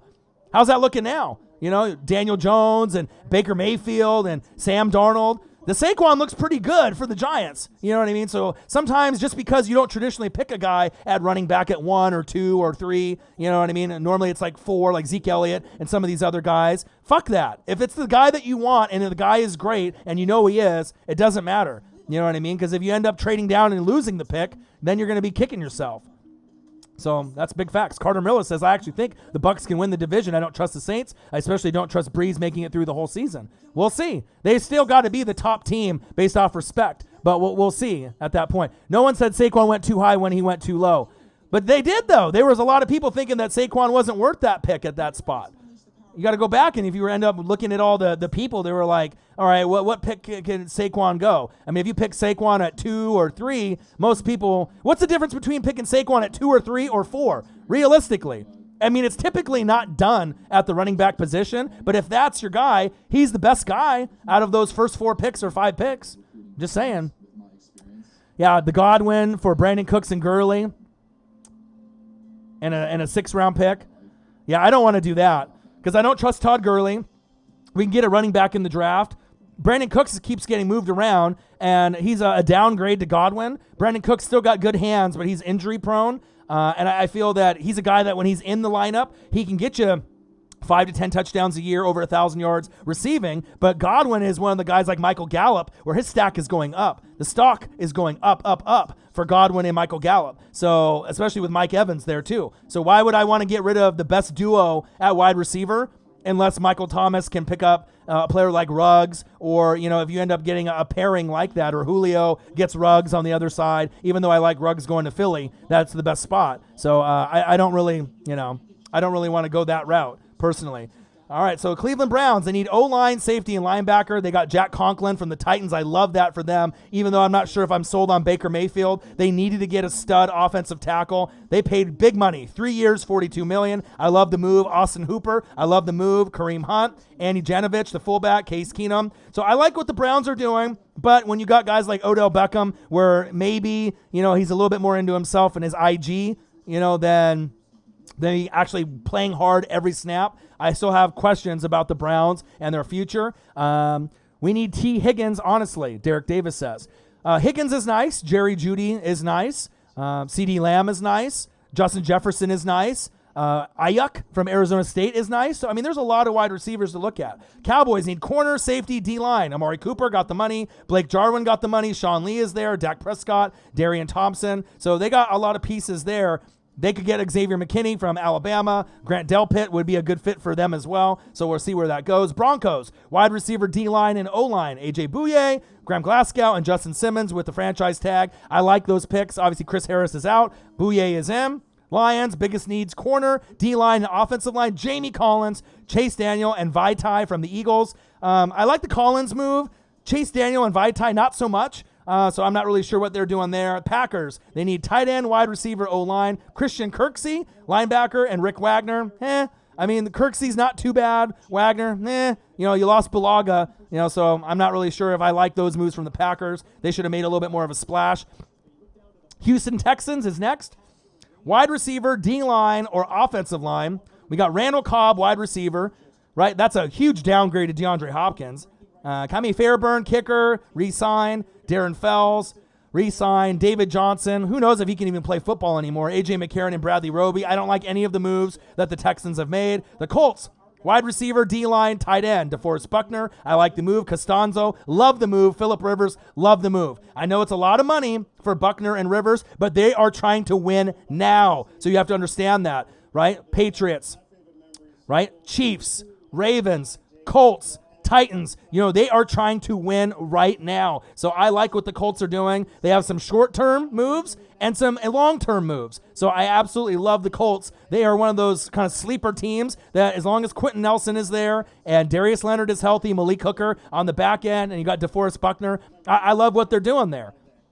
Next team, Jacksonville Jaguars. They need a lot of help. Corner, D-line, O-line. Darqueze Dennard, corner. Yannick Ngakoue, even though he doesn't want to be there, got the tag. And Joe Schobert. I don't like any of the moves for the Jags. They're getting a lot of pieces in the draft for this year, next year, and the following year. But if they don't draft correctly, they'd pretty much just let all their studs go from when they went to the AFC Championship game with Blake Bortles against the Pats a few years ago. The Chiefs. Biggest needs, corner, linebacker, and offensive line. Okay? Chris Jones. Who? Chris Jones. Love him. Damian Williams. They picked up the $2.3 million contract option. I love him as well. So Darrell Williams, Damian Williams, Chris Jones. They haven't really done a whole lot splash move-wise, right? But the Kansas City Chiefs don't need to, and we'll see what they do in the draft. They still are going to be one of the front runners, even though they won the Super Bowl already. And a lot of times you have a drop-off, right, once you win the Super Bowl. I don't see a big drop-off with this team whatsoever. You got Mahomes, you got steady running backs, amazing Legion of Zoom, defense is nice. I don't really see a whole lot of weaknesses in the Chiefs game. They made the right adjustments of getting the right D coordinator in there, right, and getting guys like Frank Clark. You saw how valuable he was to the Seahawks while he was there. He did nice things, when Chris Jones was injured and vice versa. And then obviously Honey Badger. You can never underestimate a guy like that. When you saw him at LSU, just being all over the football, kind of like Charles Peanut Tillman, a guy that's always around the football, punching it out. Honey Badger is all over the place, and I love that. Las Vegas Raiders. Biggest needs, wide receiver, corner, and D-line. They got Jeff Heath, safety. Nick Kwiatkowski, linebacker. Corey Littleton from the Rams, I love that move. Marcus Mariota, I love that move over Derek Carr. And Jason Witten, don't like that move. He's old. It's a one-year deal. What does he really have left? But I guess if you use him in situations, right? If you use him on the goal line, situationally, I think that's what I was trying to say. If you use him just in certain third down packages, unless they have him as their starting tight end here and there. But Jason Witten, Jimmy Graham, these guys aren't really that good. These guys are kind of older guys that don't really have, a whole lot left. So I'm not really sure what kind of production you're going to get. But if you throw to him in the end zone, who knows? Maybe you'll be able to get some production out of him more than I originally think. I'm not too sure. I'm not sure if I like that move or not. But I definitely love Corey Littleton, sideline to sideline kind of guy, Marcus Mariota. And they'll be doing big things in the draft. Now, Los Angeles Chargers. Let's go there.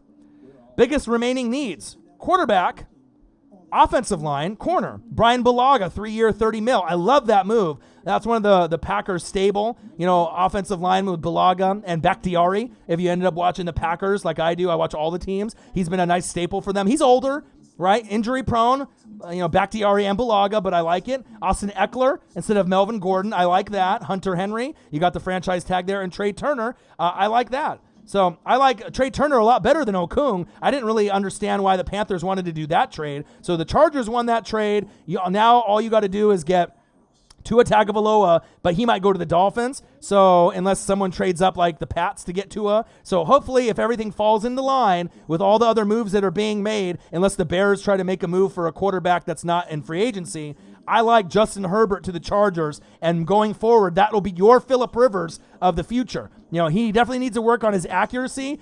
Me and Joey Gomez, we're in the chat here. We were talking on the phone. The only problem with Justin Herbert is his accuracy. right? I've watched him front row at multiple Ducks games over these last few years, right behind the Duck bench. I've got to see him up close when they play better competition. He does struggle at times, but he's got a great arm, great size, great kid, great leader off the field, great leader in the locker room, great leader in the huddle. So I really love everything that he has to bring. And like I said, if he can just work in the weight room and get coached up right, I think he can work on some of those accuracy issues. And it's not throwing picks or fumbling the ball. It's just bad throws, underthrows, and overthrows, which can be corrected. But he can make all the NFL throws, and I love him. I love Tua. I love Justin Herbert. I love Burrow. Jordan Love I don't love as much, but I can see some comparisons to poor man's Patrick Mahomes, Jordan Love, right? But I really, really love Trevor Lawrence. That's my favorite. That's like the John Elway, Andrew Luck type of player, and that's the one that I want for my franchise, even though I probably won't get him. But I love all these quarterbacks that are coming in. I don't think Joe Burrow to the Pats. I think if they were going to go, because the thing is, they're not going to be able to have enough draft capital to trade up to the number 1 pick, right? Chase Young goes 1, and the Redskins have 2. They'll definitely pounce on Burrow or Tua at that point. But I think if they were going to trade up, they would be looking at Tua, right, or Justin Herbert. Justin Herbert would be more of the Patriots style. As far as a white quarterback, tall, 6'5", 6'6", that bigger body, instead of necessarily going for maybe like a Tua, a lefty quarterback, they would have to change their whole scheme. But maybe they should. Maybe the Pats, should. Because I know the Dolphins are looking at him, and Flores, the head coach, came from New England. And if you get a lefty that's smooth, I think that he has a chance to be in between Steve Young, Mark Brunell, and Michael Vick. Tua has a chance to really make a name for himself. You know what I mean? But I absolutely love Trevor Lawrence. That's like my favorite out of all the guys, just saying.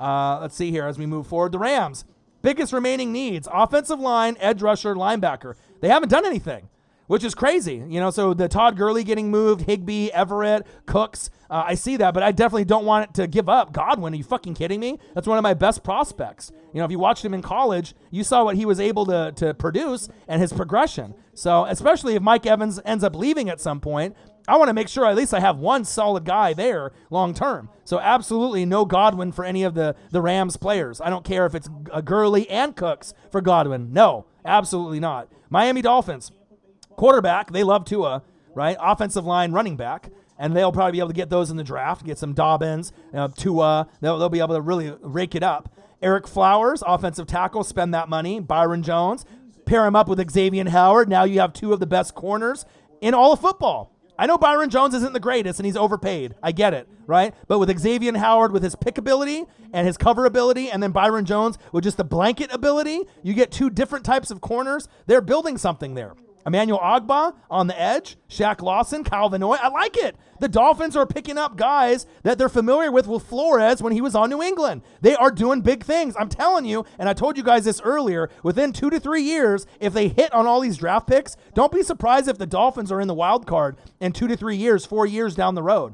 It's possible, depending on who they get at quarterback, running back, like let's say they get Tua and Jonathan Taylor from Wisconsin, or they get Tua or they get Dobbins, or they get Tua or another solid running back. There's a shot that Miami could be a little bit better sooner than later, especially with names like that.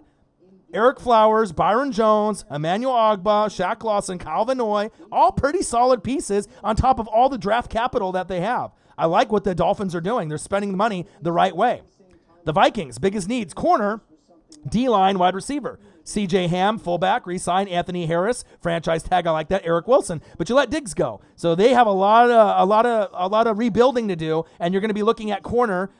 Xavier Rhodes is out. Linval Joseph is out. So you're going to be looking at corner in the draft. New England Patriots, quarterback, tight end, linebacker. Damiere Byrd, Devin McCourty, Matthew Slater, Joe Thuney with the franchise tag. They lost a lot of pieces on New England's roster. So they're going to have to do a lot of rebuilding. So if they are going to go all in for a quarterback and trade away, a lot of their capital just to get the guy of the future and maybe not be as good this season, but then they can build on that moving forward. If they get Tua or Herbert, don't be surprised if New England makes a splash in the draft. The Saints, New Orleans Saints, love them. I know I'm a Bucs fan, and I know that's weird for people to hear, but I'm a fan of the league. Biggest remaining needs, wide receiver. That's a no-brainer. Jefferson, Ayuk. There's a great positions there. Safety, Grant Delpit from LSU would be great. Offensive line, Andrew Speed. Get out of here, right? You got someone better. Drew Brees. Obviously, we got the deal done today. 2 years, roughly $50 million. I love that. David Onyemata, D-tackle. So I like that. They need to make more moves. So we'll see what they can do. They don't have a lot of money, so that's why they haven't been able to make a lot of the moves. But maybe they can get a wide receiver in the first round, safety in the second round, or a safety, if Delpit is still sitting there, get him, and then end up, maybe getting a wide receiver in the second round, depending on who they get. So I'm excited to see where it goes. As a Saints fan, I think our division games will be interesting. Damn right it will be. It's going to be exciting. Now that we have Brady, I feel that if we go all defensive and offensive line, our picks can be a playoff contender, and we need a running back, Derek Davis, right? We need a running back, a Jonathan Taylor. We haven't had a stud running back since what, Mike Allstott? Work done? I mean, when's the last time we had Doug Martin, but he didn't really live up to the billing? We need a stud 3-down back like Josh Jacobs, and I like Jonathan Taylor. Personally, that's the one that I would love to have in this draft. If we trade down and get an extra pick in the second round and we can get him, get offensive line, running back, and defense, secondary. Then, our linebackers are straight. Devin White, Levante David, I love them, right? Love them. My linebacker is my favorite position. So my favorite player of all time, Derek Brooks. My second favorite player of all time, Levante David. And, of course, I got jerseys of both. But I like linebackers. We got JPP. Obviously we got him taken care of with the money. We got Shaq Barrett with the 19.5 sacks. Will he get 19.5 again? No, but it's nice to be able to keep those people in-house. New York Giants, biggest remaining needs, offensive tackle, edge rusher, safety. James Bradbury from the Panthers, that was big. Kyler Fackrell, David Mayo, Blake Martinez. Obviously, I know some of y'all, like Michael Pierpont, don't like him, right, from the Packers, but I like him. I think he's a gamer. Leonard Williams, D-line, and Levine Toilolo from Stanford, if you remember him. So the Giants are starting to pick up pieces. They need to add more offensive line on their team with Will Hernandez, who's a beast, to protect Daniel Jones going into his next year of starting, right? You got Saquon. You need to get more weapons on the outside, edge rusher, safety, Landon Collins to kind of make up for those pieces that you lost. J.K. Dobbins, I like him as well, very much. The Jets, offensive line, edge rusher, and corner. George Fant, Alex Lewis, Connor McGovern. Don't like those at all. They got a long ways to go before they're relevant. At some point, the Jets will be the worst team. If they're not already the worst team, they're going to be the worst team in the AFC East for a long time, because the Patriots will always be in the top two, and then you're going to have rotating moves with the Dolphins and the Bills, kind of shifting for position, especially if the Bills and the Dolphins keep drafting and picking up free agents like they have been these last few years. The Eagles fly. One of the teams that I love watching every week when they're on TV. Even though I'm a Bucs fan, I'm an NFC South fan, I love NFC East matchups. Maybe the most out of all the matchups I love watching, besides maybe the NFC West, with the Niners and the Rams. I obviously love the Niners and the Rams, 49ers, Cardinals now with Kyler Murray. I love all that. So let's see here. 1 second here. I just got a message. I was told from the Los Angeles Chargers perspective, if Jameis was available, then they were probably not going to be the home for him. So you look, where could Jameis... All right. So Philadelphia Eagles, they need wide receiver, linebacker, corner. So obviously for me, Henry Ruggs, as all you Eagles fans, fly, Eagles, fly. I love Ruggs and what he'd be able to give you that Deshaun Jackson deep threat, because the thing is you need that guy that can separate, and give you guys kind of decoys for the other positions. I love, so bad it hurt, Zach Ertz, top 3 tight end. Dallas Goedert, I love what he's able to bring. You stole him away from the Cowboys in the draft. His name is Dallas, and he's paying dividends for you guys already. Alshon Jeffrey, how long is he going to be on the team for? I don't know, but you definitely need a speedster on the other side. Deshaun Jackson, walk it to him. Carson Wentz. I love the Eagles and what they bring, and to me, honestly, the Cowboys and the Redskins with Riverboat Ron and the Giants are going to be looking up at the Eagles. It's almost like the Eagles' division to lose. It's theirs to hang on to for first place, and it just depends on what the Cowboys do and what the Redskins are able to do in these next couple years in the draft and free agency. But I kind of feel that they are the kind of the cream of the crop. But now with some of the moves, letting certain guys go like Malcolm Jenkins, gosh, now it makes me really wonder. I hope that they have, I hope Howie Roseman's got his ducks in a row. You know what I mean? He normally does. So I'm interested to see what's going to happen there. But with the Cowboys, And the Redskins and the Eagles, I mean, they're going to be battling it out. The Giants might be at the bottom, but they're slowly going to be creeping up in the next few years. But Cowboys obviously are pretty solid from year to year. Eagles are usually solid from year to year, but they've had injuries. The Redskins really get hit with the injury bug.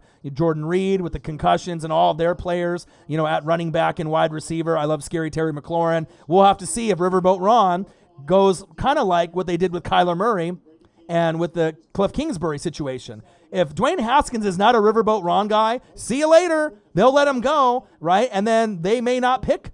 It just depends. If Chase Young goes 1, right, to the Bengals and surprise everyone, right, then you have to go quarterback at that point. You're going to go Burrow, unless you go Okudah. You could go Okudah at that point if you're the Redskins. But at that point, if you're Riverboat Ron, you're going Burrow or Tua.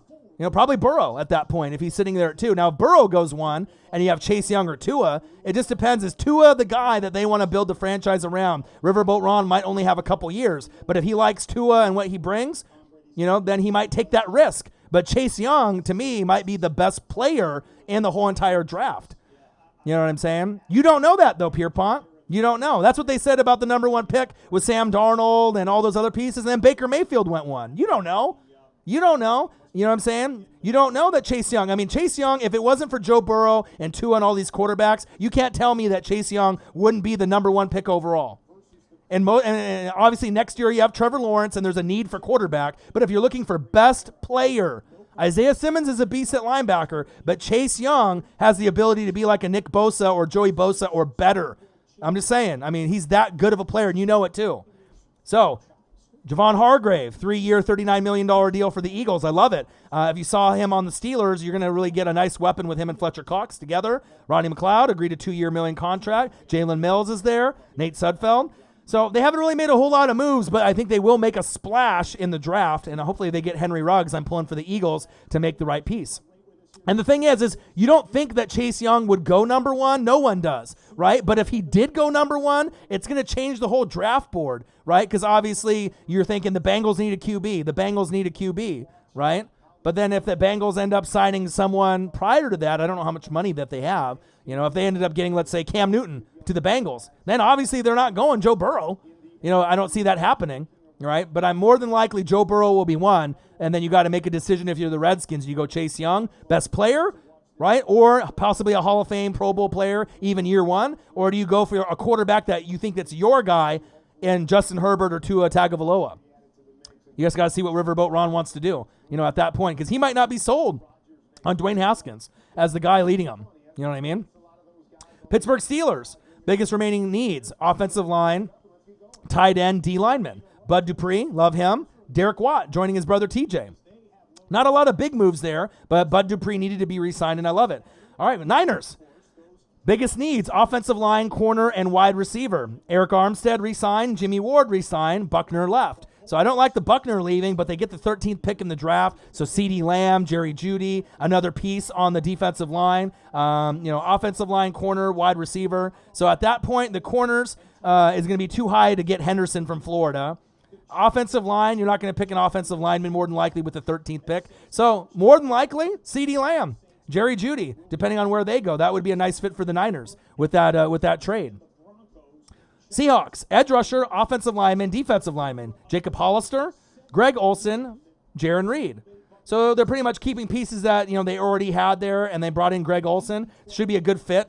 He's a little bit older. I don't know what he's got left in the tank as well with Jimmy Graham. But when he's healthy, he definitely can be somewhat of an impact for an older vet. But I just don't know what he's got left in the tank. But he's with Russell Wilson, and Russell Wilson makes everyone better. So I'm excited to see what's good with him moving forward. Tampa Bay Buccaneers, my team. Tampa Bay, Tom Brady. Let's go. Offensive line, defensive line, running back. Shaq Barrett, done. Tom Brady, almost done tomorrow officially. JPP, done. I love it. I love it. I love it. I need to build up the O-line. Jonathan Taylor, Dobbins. Get me someone like that. Let's keep building the roster. Tampa Bay Buccaneers. Woo! Give you a little Ric Flair there. I absolutely love it. Tennessee Titans. Edge rusher, offensive line, corner. They got Vic Beasley. 1-year deal, $9.5 million, right, with a max value of $12 million. It's a prove-it deal. He was great in 2016 and has been injury prone since. But if he can give you anything on the defensive side of the ball, that could be a huge asset for the Titans, a big loss for the Falcons. They gave up on him. Derrick Henry in the building. Dennis Kelly, offensive tackle. Ryan Tannehill. I love what the Titans are doing. They're making moves. Redskins, biggest moves. Let me go here. As I'm scrolling down, let's get to the Redskins. Last but not least, biggest needs, offensive lineman, edge rusher, tight end. Thomas Davis, Kendall Fuller, Kevin Pierre-Louis, Brandon Sheriff, the Sheriff, and Wes Schweitzer. So I'm not really big on a lot of the moves, but I do like the Sheriff and Kendall Fuller move. The other guys are going to have to prove it if Thomas Davis can stay healthy, but at least it gives Kevin Pierre-Louis, linebacker, Thomas Davis, linebacker, and Wes Schweitzer, offensive lineman, some stability to at least make a name for themselves. But the Sheriff deal I love. Getting a guy who's a first-rounder, a stud at the guard position. You can't let a guy like that go. And Kendall Fuller, I love that 4-year deal, $40 million. Coming back home. I love that. So that's what I'm looking at there. Tom Brady, destination, Tampa Bay Buccaneers. It's been amazing. Man, I love it. All right, Tom Brady to my Buccaneers and free agency frenzy news with your boy Ryan and the Northwest Sports Fanatics. Make sure you guys subscribe to the channel. Smash that fucking like button either now or on your way out. Donate to your boy like Tony Grady did. $30. Woo! Odin's Child, $50. Woo! $80. Let's go. Who will be next to donate to your boy? Show some love with your boy, the Northwest Sports Fanatics. Make sure you subscribe to the channel. Smash that like button either now or on your way out. Omer Muich in the building. What it do? And you can also donate at patreon.com/NWSF. And if you're looking for merch, Northwest Sports Fanatic merch, link is below every video on our YouTube page. So you can donate like Tony Grady did and Odin's Child did. $30, $50, $80 with the stream so far. I absolutely love that. Tom Brady, I got a new job today, full-time, so I'm excited. So everything is falling into place for me in my life and for my football team. I absolutely love it. And you also donate at patreon.com. And you can go to the GoFundMe, www.gofundme.com, and then you can actually type in NW space sports space fanatics if you want to donate towards the dream of me opening up a YouTube studio here in my hometown to make other content creators' dreams come true. So it's been an absolutely great day with all the moves. If anyone else has any other questions or concerns about their team or anything that they want to go over, I'm on cloud 9 right now. I mean, I kind of been being good because obviously, when you end up getting a new job, you got to not drink as much. You can't smoke. You got to make sure you can pass the P test, and you got to make sure you're, making things right to be able to get the job. Tampa gang. Tampa Bay all day. I'm excited, man. And you'll be able to see more and more Tampa Bay fans probably come out of the closet. So as we go into the draft and as we, because I think people know in the sports world, when you hear anything Tampa Bay, the first person they think of, if you're on YouTube, is me, if you're familiar with the channel, because there's not many of us that are out there yet. But I feel that they're going to come out of the closet, come out of the woodworks, and we'll have a little bit more support. And it'll be nice to have them on national TV, to have Tampa Bay Buccaneers on TV more than like once a year. So that'll be nice. We'll be relevant again. So Derek Davis is in the building. Your boy Orion's in the building. I am excited, man. Let's see here. Pierpont says, only if he slips to the second. Bucs going with Clyde Edwards-Helaire. I don't know if I would want him. You know what I mean? I know he's from LSU. He's got kind of that Maurice Jones-Drew body. I need somebody better. He's not a 3-down back. I need a 3-down back. You know what I mean? I need a J.K. Dobbins, but I'd rather go Jonathan Taylor. Like I've said all along, that's the guy that I want. That's the one that I need. A Josh Jacobs kind of player from the Raiders. Can't forget the Eagles still have Malik Jackson. Michael Pierpont says, Carter Mills, if you had to pick division winners for next year right now, who do you got? A lot of bandwagon fans for Tampa Bay. Yeah, of course there is, especially if they've been a team that wins like 4 or 5 games a year, on peaking at like 7 normally, right? Of course there's going to be some that are going to be coming out of the closet. Well, let's take a quick look, and I'll go over maybe just some of the teams here. So 1 second. And let's go over. It's really early, so it's like really too early to say. But let me see if I can just get a breakdown of everything here. Ready for that NFC South battle, Trey Holiday says, absolutely. It's so boring being a Saints fan right now. The most exciting thing is Brady, just because of the NFC South. Do freaking something. We are desperate in need of loads of position, but you'll get those in the draft, right? You know what I mean? You got bottom 5 money. So if you got bottom 5 money, right, of course you're not going to be able to get all those big results. Who do I think is going to win the Super Bowl next year? Wow, you're already asking me that? That's crazy. That's so far in the future, but let's look at the league here. So you got New England, Buffalo, the Jets, and Miami. So I see Miami creeping up. They went 5-11 last year. Jets went 7-9. Buffalo went 10-6. New England 12-4. So depending on who New England gets, I think that Buffalo has a great chance to win the division, the AFC East, especially getting Diggs with Josh Allen and that amazing defense. You know, he ended up getting Tre'Davious White. He's been a stud there. We'll have to see on how the other pieces kind of mesh, there as well. We'll see. New England, obviously, depending on who they get at quarterback, might be the team just based off coaching, where they're going to be the front runner to win. But Buffalo should be right there in the wild card, and it should be within maybe a 1 or 2 win difference, 12-10, 11-10, 9-11. It'll be right there. So I see the Bills looking really good. If they don't win it this year, like if the New England gets Cam Newton, or if New England trades up and get Tua Tagovailoa, then it might be a little bit tougher to leap them, if you're Buffalo. But obviously I see Buffalo and New England as the top teams in that division for years to come, with Miami creeping and the Jets taking a step back. Because I really like what Miami's doing, but I need to see who they get at quarterback. If they get Tua, it seems like just to me, like someone's getting Tua, it could either be New England or Miami. Who's going to get them? So it really just depends there what's going to happen. Next division. The AFC North, the Ravens, the Steelers, the Browns, Cincinnati. The Bengals will still be at the bottom even if Burrow is there. They'll go from 2 wins maybe to 6 or 7. Cleveland, they're at 6 wins. They'll probably be around that same amount. I'm not sure if I really believe in them. Pittsburgh at 8-8 has a chance to get to 9 or 10 wins if Roethlisberger is healthy. And the Ravens obviously are going to be the best team in that division as long as there's no injuries with the moves they made in free agency, as well as with Lamar Action Jackson. They might be the number 1 seed or number 2 seed with the Chiefs. So I really like what Baltimore is going to be doing long-term. Buffalo, what they're going to be doing long-term. Possibly New England as being a top 3 team if they get a solid quarterback, but we don't know who that quarterback is yet. And Pittsburgh could kind of get back to being relevant again as well, in their division. It's just a matter of can Big Ben stay healthy and with the rest of the pieces that they have, because I love TJ Watt and what they're able to bring, and Bud Dupree is coming back also. All right, the Texans, the Titans, the Colts, and Jacksonville. So I see the Texans and the Jacksonville Jaguars scaling back. Texans got 10 wins. No DeAndre Hopkins. See you later, bud. Horrible job by Bill O'Brien. I see the Colts and the Titans kind of leading the pack in that division there, and they'll probably be fighting it out for 9, 10, 11 wins, and they might be separated by just a win or 2. Colts will have Phillip Rivers. The Titans got Tannehill, Derrick Henry. So I like what they're doing there. So Titans and Colts at the top, Texans and Jags at the bottom. Chiefs, what can you say about the Chiefs? I mean, they're going to be the front-running team in the AFC, not named the Baltimore Ravens. They won the Super Bowl. They got a great chance to go back-to-back. You got the Chargers, the Raiders, and Denver.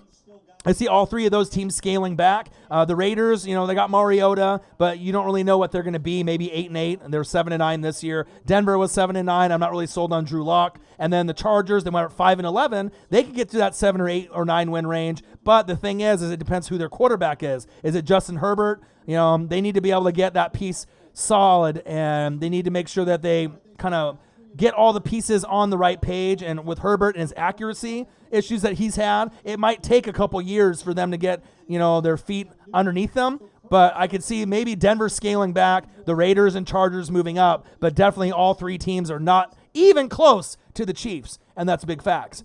And the NFC, we got the Eagles, the Cowboys, the Giants, and the Redskins. Redskins with 3 wins, Giants with 4 wins. The Giants I still see at the bottom. I see the Redskins moving up depending on who they get at QB as well. If they get Joe Burrow or Tua or Chase Young, depending on if they can stay healthy. That's their only problem, is when they get injured. It kind of ruins the chance for them to be able to show what they can do. It's never really with bad play. It's just injuries kill them every year. So I got the Eagles more than likely at the top. And then you got the Cowboys and the Redskins, fighting it out. And there's a chance that the Redskins and the Cowboys could have a similar record. They could be around that 8-win, 9-win range. Redskins, maybe Giants at like 3 to 4 wins. Redskins going from 3 wins to maybe 7 wins, and then Dallas maybe at 8 or 9 wins, and then Philly at 9 to 11 wins.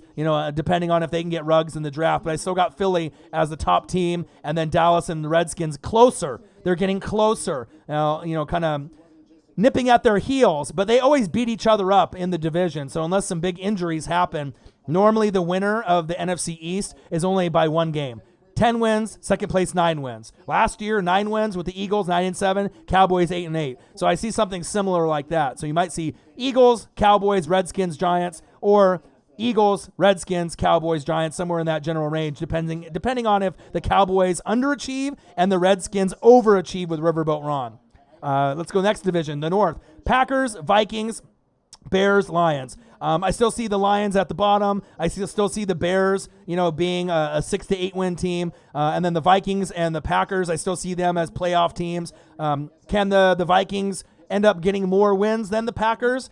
Maybe, but the thing is, when you got Aaron Rodgers healthy, it's going to be hard to outduel them win for win, and depending on who they pick up in the draft. Minnesota got 10 wins. The Packers got 13. So I still think that the Packers will be the top team. Minnesota should be right there, but it might be a little bit closer. Instead of a 13-win Green Bay team, it might be an 11-win Green Bay team, and Minnesota at 9 or 10. So it should be pretty close, but I still think that even with Kirk Cousins and losing Diggs, depending on who they pick up, they might drop down from 10 wins to an 8-8 team. That's possible, but I still think Green Bay will be the best team there. NFC South. Tom Brady, your boy, the Tampa Bay Buccaneers. I still got the Saints as the number 1 team. Tampa Bay, I think, could be number 2. And then, you got the Panthers and the Falcons battling it out for that back-end spot. Probably the Panthers 3rd and then the Falcons 4th. So the Panthers went 5-11. Tampa and the Falcons went 7-9. Saints at 13-3. I can still see the Saints winning 11, 12, 13 games. Tampa Bay maybe getting somewhere into that 9 to 11 win range. If they overachieve, the best case scenario for Tampa Bay is if there's injuries to Breeze and Matt Ryan and Bridgewater and everything falls into place, the max wins for Tampa Bay, maybe 12. That's like if everything goes right. You know what I mean? I don't think that's going to happen. But somewhere between 9 and 11 I think is realistic, and I think somewhere between 11 and 13 for the Saints. Saints are the best team. At the top, and Tampa Bay will be looking up. But hopefully, if they get the wild card, it'll still be getting into the dance is what that matters. And then the NFC West. Niners, Seahawks, Rams, Cardinals. Cardinals had 5 wins, but now you got DeAndre Hopkins with Larry Fitz and Christian Kirk, right? So it's looking nice there. So I think that they'll get more than 5 wins there, maybe around 7. They're slowly getting better and better each year. The Rams are 9-7. They might take a step back. I mean, I got to really see what they're going to be doing with their roster. They might sit at 7-9 or 8-8, and I still see the Seahawks as a 9-11 win team and the Niners to an 11-13 win team. So pretty much the Niners and Seahawks still at the top.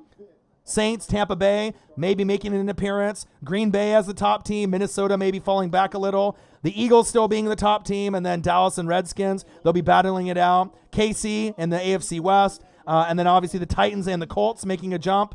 Pittsburgh getting back into the mix of being relevant again with Big Ben in Baltimore. And then seeing the Miami Dolphins maybe surprise some people and get to 7 or 8 wins. Maybe go from 5-11 to 8-8. And then Buffalo and New England, they'll probably still be at the top of the AFC. But, as far as the depth, you got to think, for me, if you look at depth, Ravens, Chiefs look really, really nice to me. We'll have to see if the Titans can keep it up and the Colts next year as well. So those would be kind of like my 4 teams as of now, with maybe a wild card of the Steelers, depending on what they do. But Chiefs 1, Ravens 2, or Ravens 1, Chiefs 2, with a little bit of splash by some of those other teams, right? With the Titans and the Colts and the Steelers, and then the NFC. And then obviously you have New England, depending on who they have. Let's not forget about them. And then as far as the other teams in the NFC, let's take a quick look. Again, Philly, Green Bay, the Saints, Tampa Bay, San Francisco, and Seattle. And then maybe the Rams could make a push depending on what they do with Gurley as well. So it'll be interesting to see what happens there. I'm excited, man. Crazy times. Tampa Bay, Tom Brady. Woo! It's a great day.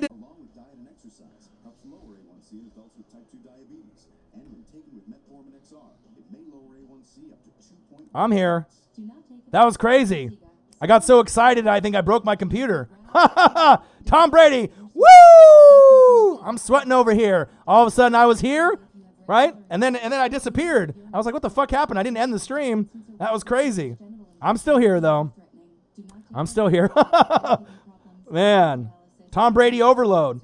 But yeah, it's crazy. So that was kind of me going over, the picks and, what was going on in the league. I didn't really realize how many fans at Tampa Bay that there were. I mean, obviously there's going to be some bandwagon people, that are going to be hopping on the wagon once they start seeing things. But I mean, especially if you get Jonathan Taylor, you build the O-line and you have AB coming over, if he can not be crazy. I mean, just imagine Tom Brady, Antonio Brown, Mike Evans, Chris Godwin, O.J. Howard, Cameron Brate, Jonathan Taylor from Wisconsin at running back, get a couple more pieces on the line, a couple more pieces in secondary.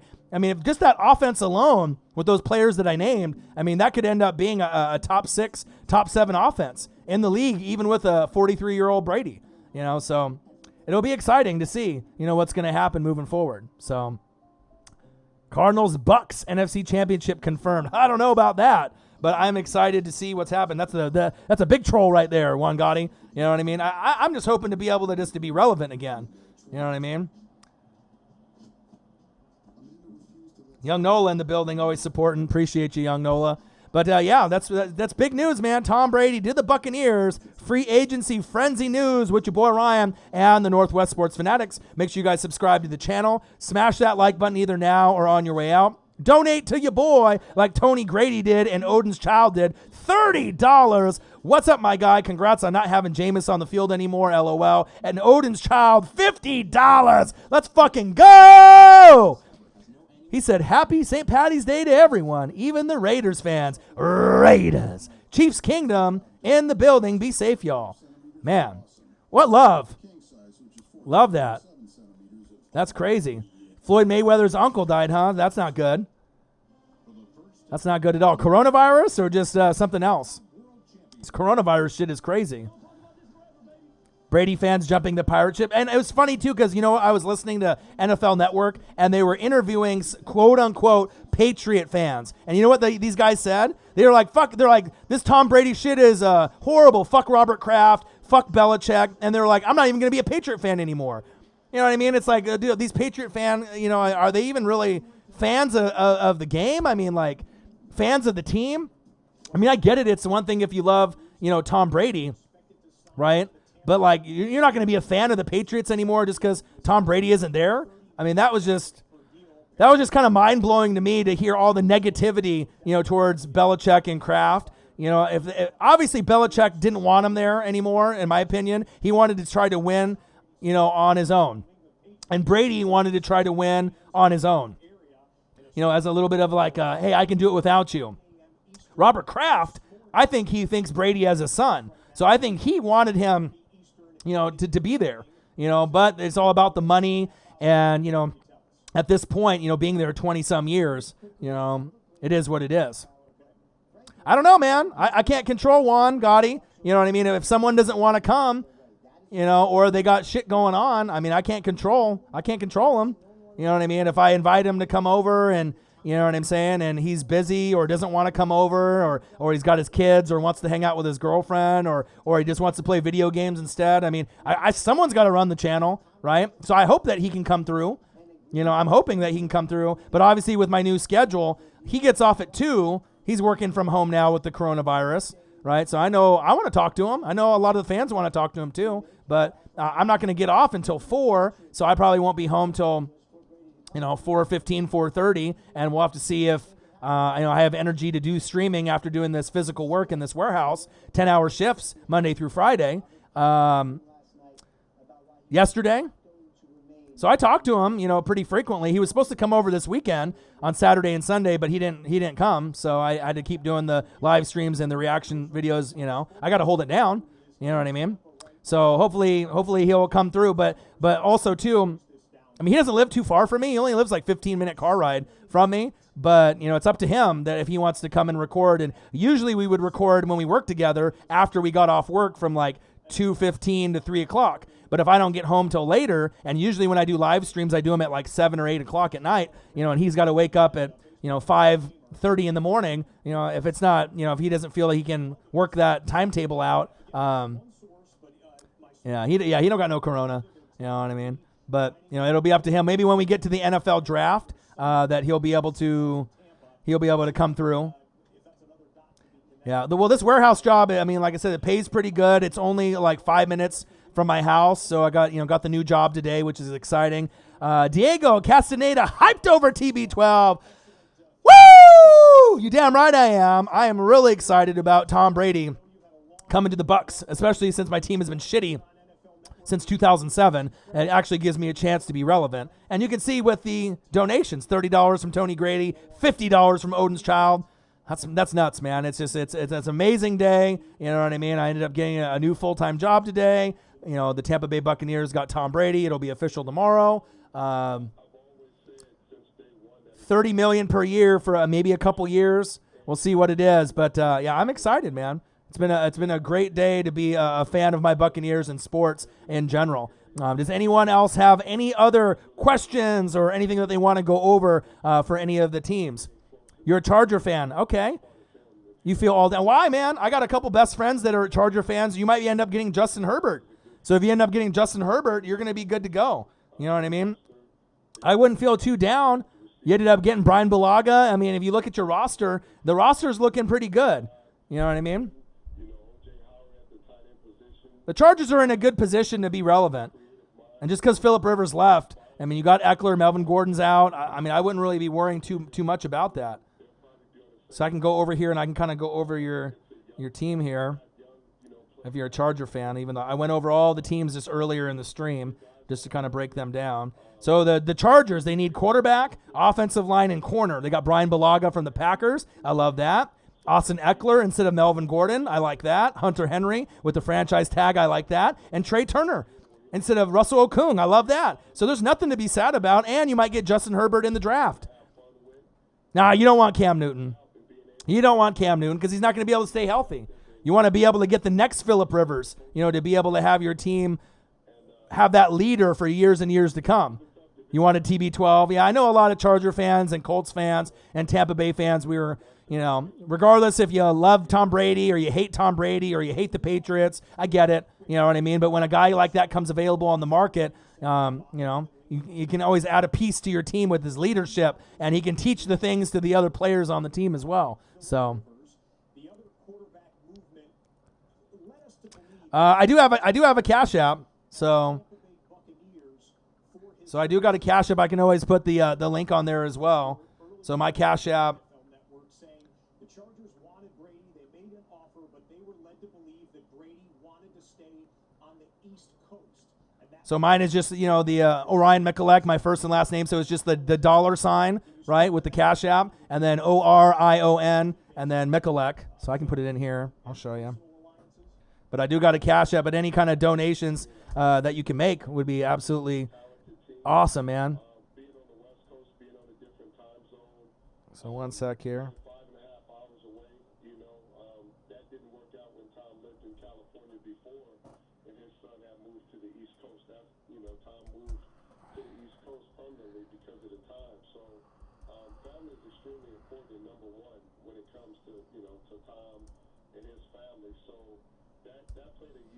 Yeah, so that's my Cash App there. So just like it's got my name, Orion Mikulek, ORION MIKULEC, and then underneath just the dollar sign, and then Orion Mikulek all together. My first name and last name there.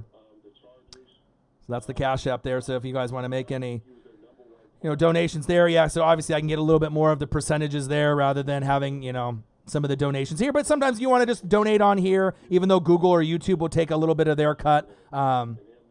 It is what it is. It's always awesome to be able to get the love from the fans.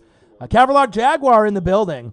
Chiefs 2020 champs. What's the ceiling of your team? You think the draft will help? I absolutely think the draft is going to help. They have a lot of pieces that they can get on the D-line, offensive line, Jonathan Taylor at running back. They need a running back, offensive line help, secondary help. The D-line and the linebackers are pretty solid. They're still going to have to look up at the Saints being the top team in the NFC South.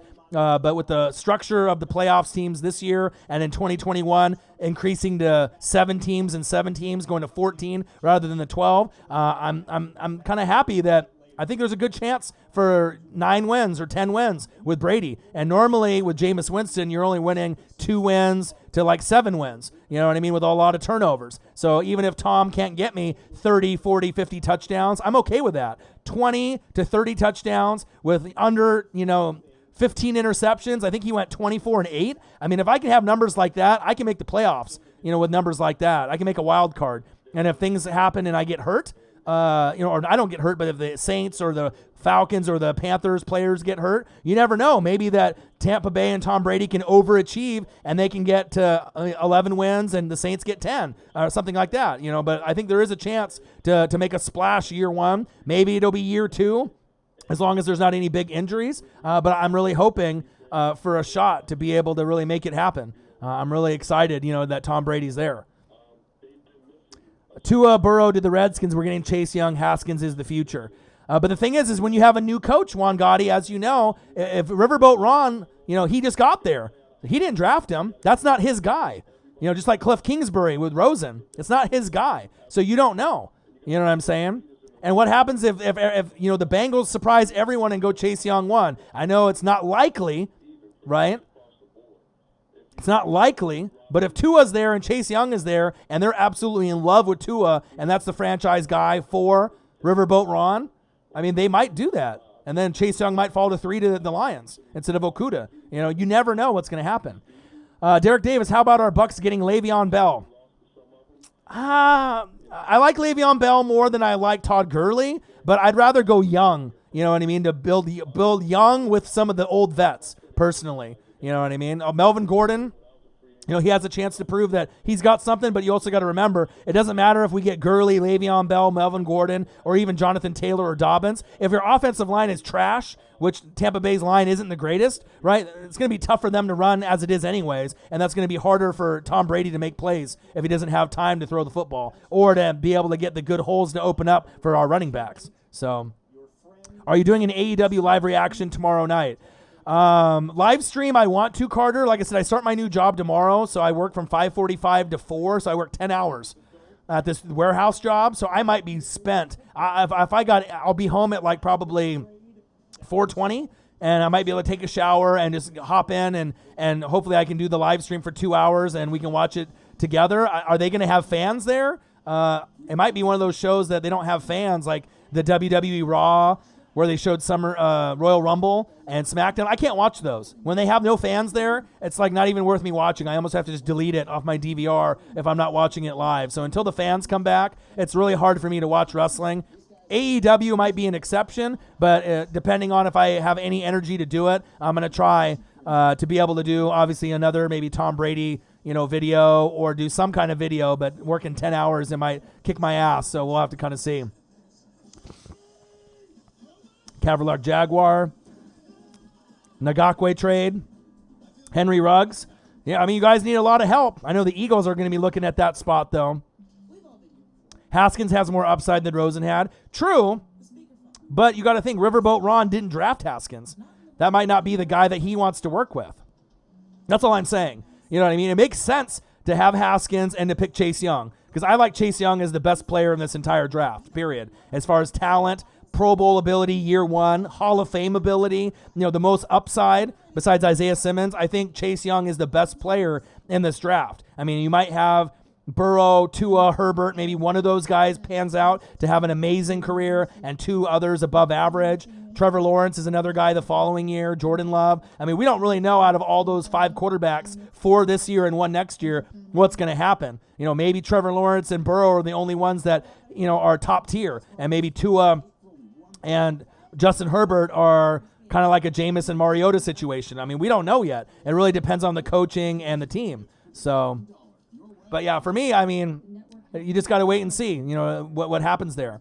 But I'm really excited about the whole situation of the way the NFL is going. Raw is boring with no fans. I couldn't watch it, bro. They had even the interviews and they have to be relevant and still make money and show their face. But it's just so, I mean, it shows you out of all sports, NFL, NBA, MLB, soccer, all that, it's all fan-driven. But especially wrestling. Like, if you got no fans in the building when they're wrestling out there, and you don't hear, any of the crowd participation, it really shows you like how it's not a good show. It's like not even worth putting on TV, any product. It's so bad with no fans. It literally is the worst. I mean, I could still watch basketball with no fans and still be entertained. I could still watch NFL with no fans and still be entertained. It seems more like a practice, right?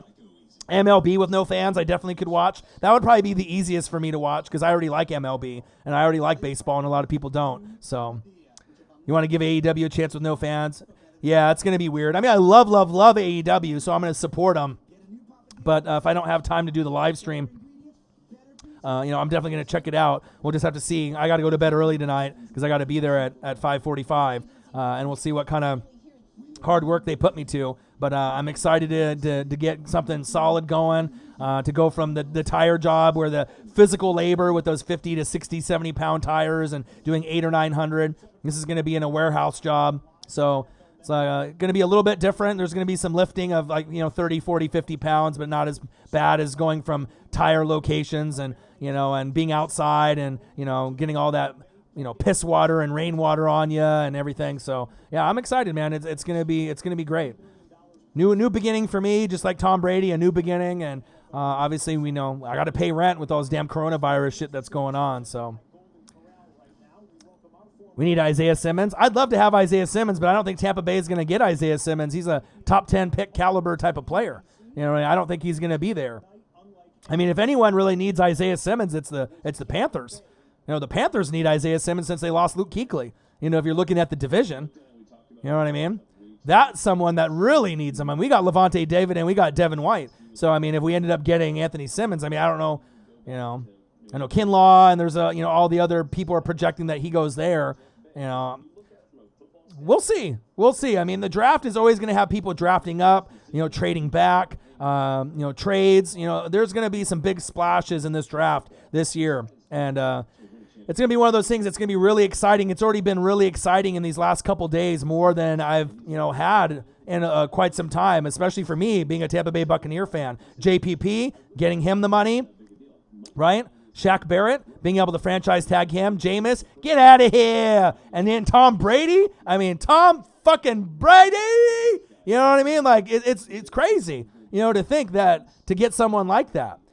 Brady, number one fit would be the San Francisco 49ers going back home as a California kid, but they didn't want him, because they probably are looking long-term with Jimmy G, or they can move on from him. Because if you get Tom Brady in San Francisco, it's only going to be for a year or two. But if you win a Super Bowl in that year or two, you know what I mean, then you get the accomplishment and the goal that you wanted. You build for 4 or 5 years and you try to win a Super Bowl. Best case scenario, in 5 years you win 2, but that typically doesn't happen. And Brady's only got a year or 2. Maybe 3 years at the max. He wanted to play till he's 45, but I don't know if he can play till he's 45. But I mean, depending on the offensive line and the coaching, but I think he's got at least a year or 2 left. And especially if you got Mike Evans and Godwin, that's going to be the best receiving core that he's ever had. You know what I mean? Was as far as those 2 players since he had Randy Moss.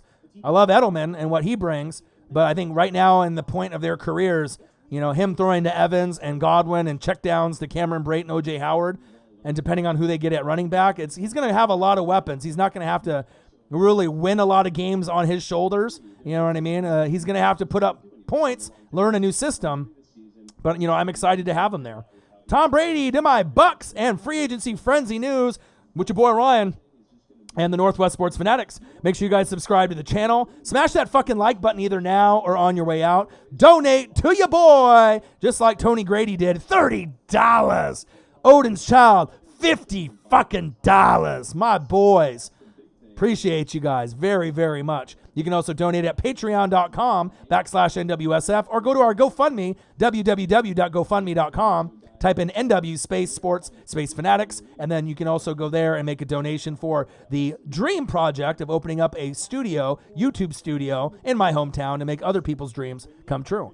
So crazy, man. It's a crazy day of free agency. I can go over again real quickly the teams and kind of the breakdowns. And then if you guys have any comments or any questions that you want to go over. But my reaction to the Tampa Bay, situation is I am ecstatic. I'm excited. I'm not expecting them to go to the Super Bowl NFC Championship game. But like I said, if we can just make the playoffs, maybe contend for the division with the Saints, which I think is possible, especially with the way that the Panthers are going with Bridgewater and the Falcons. There's going to be wiggle room there, but also, too, just to be able to get into the dance this year or next year. It'll be easier in 2021 when they have 14 teams rather than the 12 this year, but I think it's possible.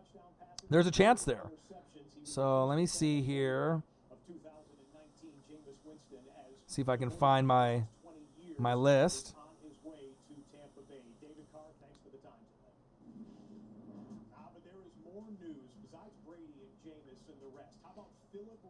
Phillip Rivers, that was a big pickup. It's on NFL Network right now. 38-year-old, 8-time Pro Bowler, said he still has the fire inside of him after 16 years with the Chargers. Let's go back to All right, let's go here. I'm going to kind of scroll to the bottom and go from the bottom up with all the deals that were today. And these are just going to be, I think, sporadic based on when they ended up getting some of the information this morning. So just give me one sec here, and I'll get to today, and I'll scroll up, and we'll go over that together. All right, so Blake Martinez, 3-year deal to the Packers, to the Giants. So it'll be interesting to see what can happen there with him. He's one of those guys. I know Pierpont doesn't like him, but I think that, he's a 4th-round pick, tackling machine with Green Bay, ranking first, 155, second, 144, and second, 144 in the NFL in the past 3 years. So you can't tell me that he's not a good player. I know Pierpont, for whatever reason, doesn't like Blake Martinez, but for a 4th-rounder, getting 155, 144, and 144, first, second in the NFL, that's not good. That's good. All right, sideline to sideline. That's a good piece to add to that roster for the Giants. Giants add former 49er tight end Levine Toilolo from Stanford. I don't know what you're going to get there. Eagles agree to terms with quarterback Nate Sudfeld today on a 1-year deal as the backup. So maybe Nick Foles coming back would be great, for the Eagles, but I don't think that's going to happen. Cardinals reach a 3-year, $30 million deal with D-tackle Jordan Phillips. Tom Brady news, obviously saying that he's going to leave. Right, and then now with the Tampa Bay Buccaneers news, which is great. Saints, Drew Brees agreed a 2-year, $50 million deal contract. I love that for Drew Brees and the Saints fans. Dolphins get defensive end Emmanuel Ogbah on a 2-year deal. Chase Daniel agrees to a 3-year deal with the Lions. I'm kind of scratching my head with that. I'm not sure if that's really a piece that you want to go with Matthew Stafford, but I guess what it is. Steelers restructure Ben Roethlisberger deal amid the salary cap overhaul. Panthers give Cam Newton permission to seek a trade, so he'll be going somewhere else. Robert Quinn to join the Bears, reported 5-year deal. I don't mind that deal.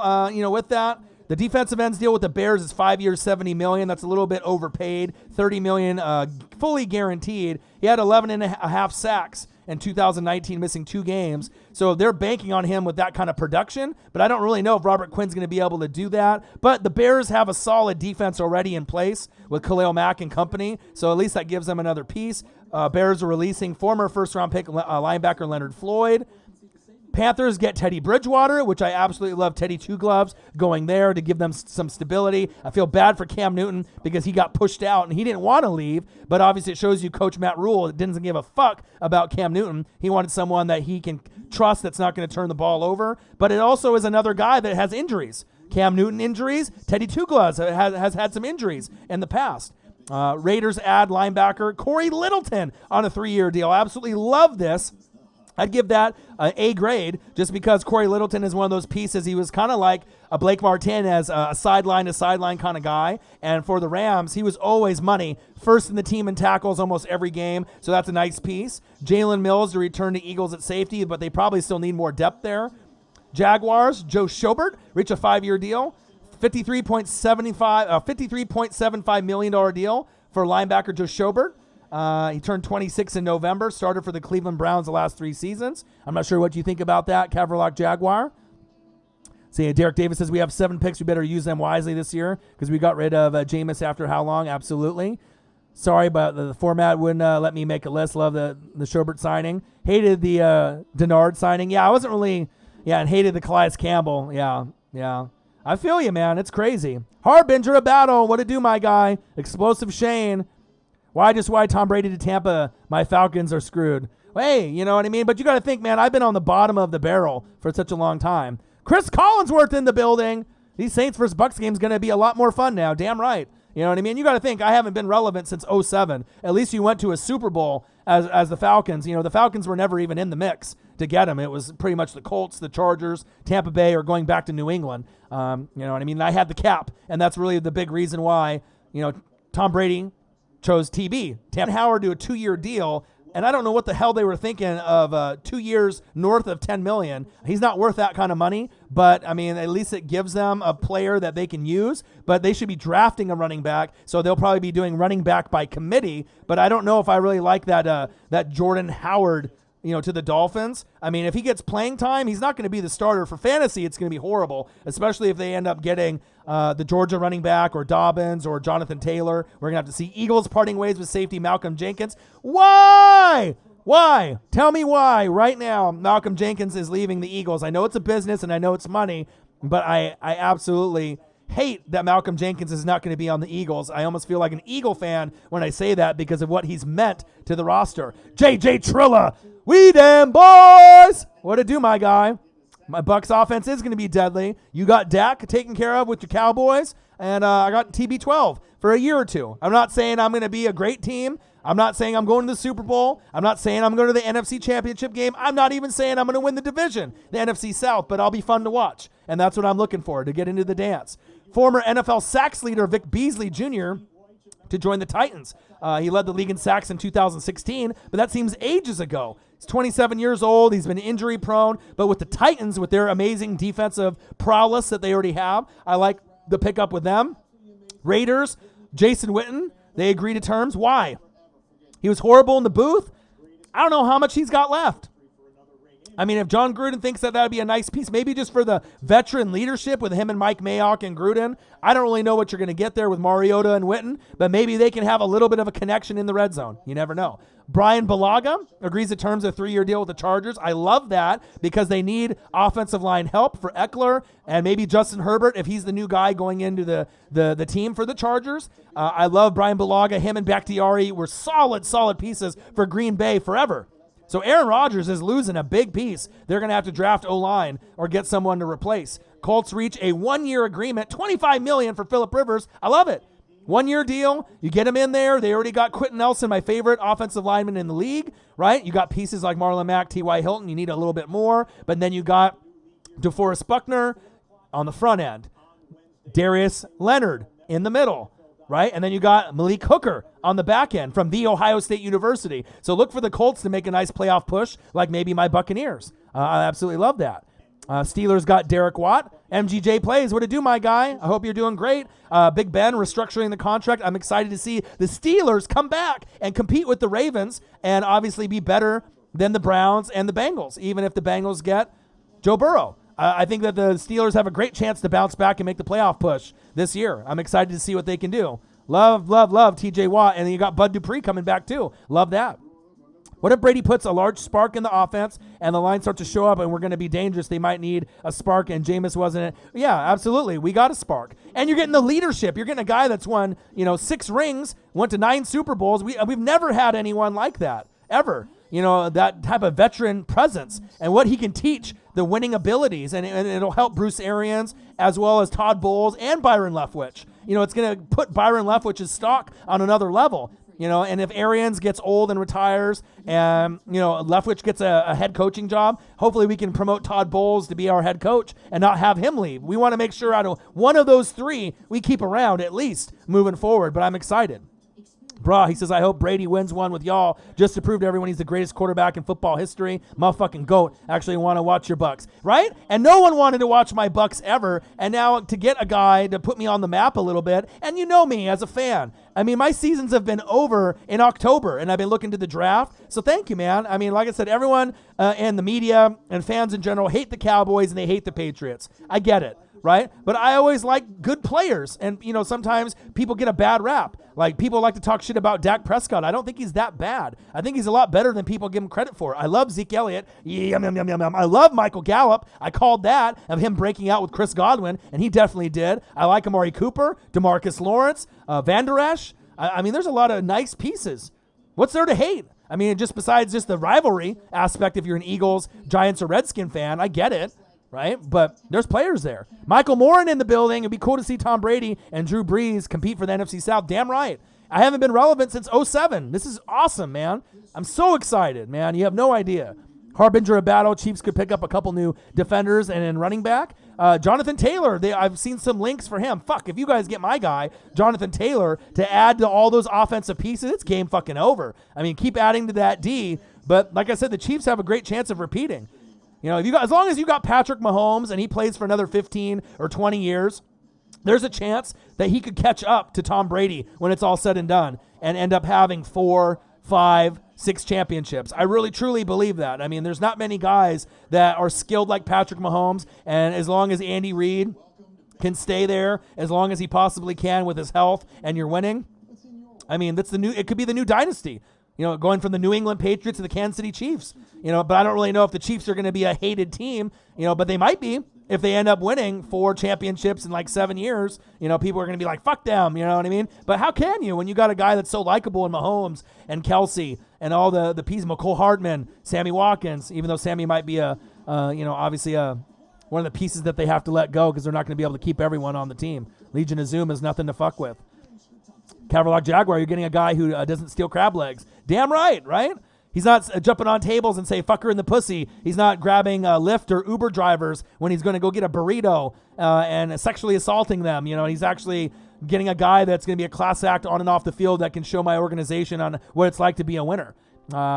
Michael Bennett says, Ryan, how do you feel about Stephon Diggs, the Bills? I love it. I just don't like the way that he acted to get out of there. I know him and Kirk Cousins, he doesn't like Kirk. Kirk doesn't like him. He didn't get the ball enough, but it was kind of like more like talking shit on Twitter and pouting and, you know, giving up on your team at times, I felt. And, you know, Adam Thielen and Diggs were one of the best combos at wide receiver, right? But he's like one of those guys. I know he had the Minneapolis Miracle, but I just didn't really like the way that he went about it. It was kind of immature to me. But, I mean, it was maybe a good change of scenery. But you got to understand, Kirk Cousins fucks up a lot, but so does Josh Allen. He's young. So what happens if Josh Allen overthrows him and he only gets one grab for 5 yards? I mean, is he going to start crying and punching shit and pouting? Kind of like Randy Moss or, you know, when he took plays off on the Raiders or AB or some of these wide receivers that got attitudes, T.O. back in the day, where they just, you know, knock shit over Odell Beckham Jr. and start punching shit and causing havoc. So I don't know. We'll have to see it. But as far as the talent is concerned, I like it, right? But, you know, they gave up a lot for Diggs, a lot. So but they do have a true number one now. They have Diggs, and then they have Cole Beasley and John Brown. So they needed to get a number one. But this draft has so much potential for number one wide receivers that it's crazy that they had to trade that much. But y'all keeping Howard. I was hoping Cowboys make a move for him. Let's see. Cadillac Jaguar Diggs trade stumped me. So did the Hopkins trade. And so did the trade from your guy, Calais Campbell. You didn't get a 5th round? That's it? From a all-pro, Pro Bowl type of player? Great guy off the field? 5th round? That's it? Just seems weird. Like the Jaguars and the Texans didn't negotiate good enough to get more out of their players. At least like 2nd or 3rd round. Even 4th round's too low for Calais Campbell, in my opinion. He's a monster. He got 31.5 sacks in 3 years. That's worth 5th round? 5th? Crazy. Hopkins trade, tie guy clutch, was awful. Damn right it was. And it brings the bottom feeder Cardinals, just like the bottom feeder Bucs, into relevance again. Not only does this make Kyler Murray's fantasy appeal for fantasy football a lot higher, DeAndre Hopkins. Kyler Murray, I mean, can you imagine the touchdowns that they're going to have? I mean, there might be some records that are going to be broken at some point, you know, with those two, you know, flinging it and singing it together. I mean, I love Deshaun Watson, but Kyler Murray got that, you know, flick of the wrist, just like Deshaun Watson. So I'm excited. You know, they still got O-line problems, defensive problems, but you got Christian Kirk, Larry Fitz, and DeAndre Hopkins, and you're letting David Johnson go, and you got Kenyon Drake, who's better. I like it, man. I like it. Adrian Kirkendorf, thank you, man. Bucs since 1995, man. You know, a lot of people in the division, like maybe Saints fans or Panther fans or Falcons fans, you know, they can talk shit or whatever, but you know me, I'm a fan of all the teams in the NFL. I give props to everyone that I think is a great player, you know, regardless if they're in the division or not. And it feels so good, you know, to be able to have someone solid. a Tom Brady over a Jameis Winston. And you got to think, I would have been happy with anyone over Jameis Winston. Even shitty Andy Dalton. The only one that I wouldn't want over Jameis Winston is probably Mitchell Trubisky. But besides that, anybody. Teddy Two Gloves, Phillip Rivers, Andy Dalton. I mean, I don't think I would really want Nick Foles either at this point. But, I mean, you know what I'm saying? Like, at this point with Jameis and everything that he did, it's just so nice to be able to have someone new. Fuck the ops. What to do, my guy? I was right about Gallup as well. Attended CSU with Shaq Barrett in the same high school as J.R. Sweeney. Crazy. That's awesome, man. Nathan Dotson. Wait, Winston did those things? Yeah, Jameis, he's a bum, man. But I'm still rooting for him. I don't know if Bortles is better than Winston. I don't know if I'd go that route because the thing is Bortles doesn't have the arm strength or the talent. He's more of a backup quarterback, even though he led you to the AFC Championship game. Winston can get you yards, and he can get you touchdowns. You're just going to have the turnovers with it, right? Bortles, you're going to get more turnovers. He's not going to give you the touchdowns like Winston can get you. Winston got the LASIK eye surgery, so maybe his stats will go up. Maybe if he goes to the Patriots, he can go 30 touchdowns and he can get 18 picks. You know, maybe he can actually drop his number down and go to a team and make them a playoff team. It's possible. I'm rooting for Jameis and Marcus Mariota, right? But just not on the teams that they were on. I think a breath of fresh air and a change of scenery. You know, it was something needed for the Buck fan base, but also for Marcus Mariota and Jameis Winston. So we'll see where it goes. Our offense is fine. We just need to build our defense. Well, our secondary needs to be worked on. You know what I mean? Derek Davis, let's be real. And our offensive line needs work. You know, DeMar Dotson, you have certain pieces that are okay, but we can always get better on the line. This isn't the same line that when we had Jeff Christie at center. Remember that? I want to be able to have a roster where we have Pro Bowl guys on the line. If we can have a couple Pro Bowlers on the line, like 2, that would really make our team really leaps and bounds better than we have been. Best case scenario, 3 Pro Bowlers or 3 really solid pieces like the Cowboys. You know, like a left tackle, you know, a guard and a center. You know, if we can get something like that. But, you know, Lane Logan, thoughts on Bridgewater and Carolina? I absolutely love it. And to be honest, it got me scared this morning that I thought that maybe Tom wasn't going to come to Tampa Bay and he was going to go not back to New England when the news broke this morning, but maybe to the Chargers instead, because then I saw the Phillip Rivers news. So I'm like, shit, all right, now I'm not getting Phillip Rivers. He's going to the Colts, which I already thought he was going to go. But then I was like, all right, fuck. Like, who else is left? You know, who's going to be left? I don't want Jameis to come back. I don't want Andy Dalton. I don't want Nick Foles. And then when I saw that, I was happy for Teddy Two Gloves to get an opportunity to get not necessarily revenge on the Saints, but to play in the division, which will be fun, right? But a guy that doesn't turn the ball over. So then I was like, God, we better make it happen with Tom, because if not, then you're going to have to try to draft and trade up for like Justin Herbert or Tua. And I don't know if they were thinking that. You know, and then my ultimate goal is to get Trevor Lawrence, but at this point, that doesn't look like it's going to happen because he'll probably be the first pick in the draft next year, right? But Tom Brady, I'm going to take it, man. For a couple years, that leadership, that veteran presence, really, really exciting, you know, for the Tampa Bay Buccaneers and the Buccaneer fan base. And like I said, I've been a long-term Buccaneer fan. I mean, I think I might be the only Buccaneer fan on planet Earth. At least I thought I was. You know what I mean? I mean, Marcus being a Redskin fan, now both of our teams are kind of trending upwards. You know, we're not there yet, but it's cool. And the Cardinals are trending up. The Lions really aren't making moves to trend upwards yet. You know what I mean? But the bottom feeder is trending up is always fun, you know. But I do like Bridgewater. He doesn't turn the ball over. He has a connection with Matt Rule. Matt Rule obviously isn't big on Cam. You know, they want someone that they can build the offense around that's not going to turn the ball over, hand it off to Christian McCaffrey. They definitely need Isaiah Simmons to replace Luke Kuechly, so we'll see what happens there, but we'll see. Imagine if the Jags had Henry Ruggs, Shark, Westbrook, Claypool, and Conley. Right, but what about the offensive line and the defense?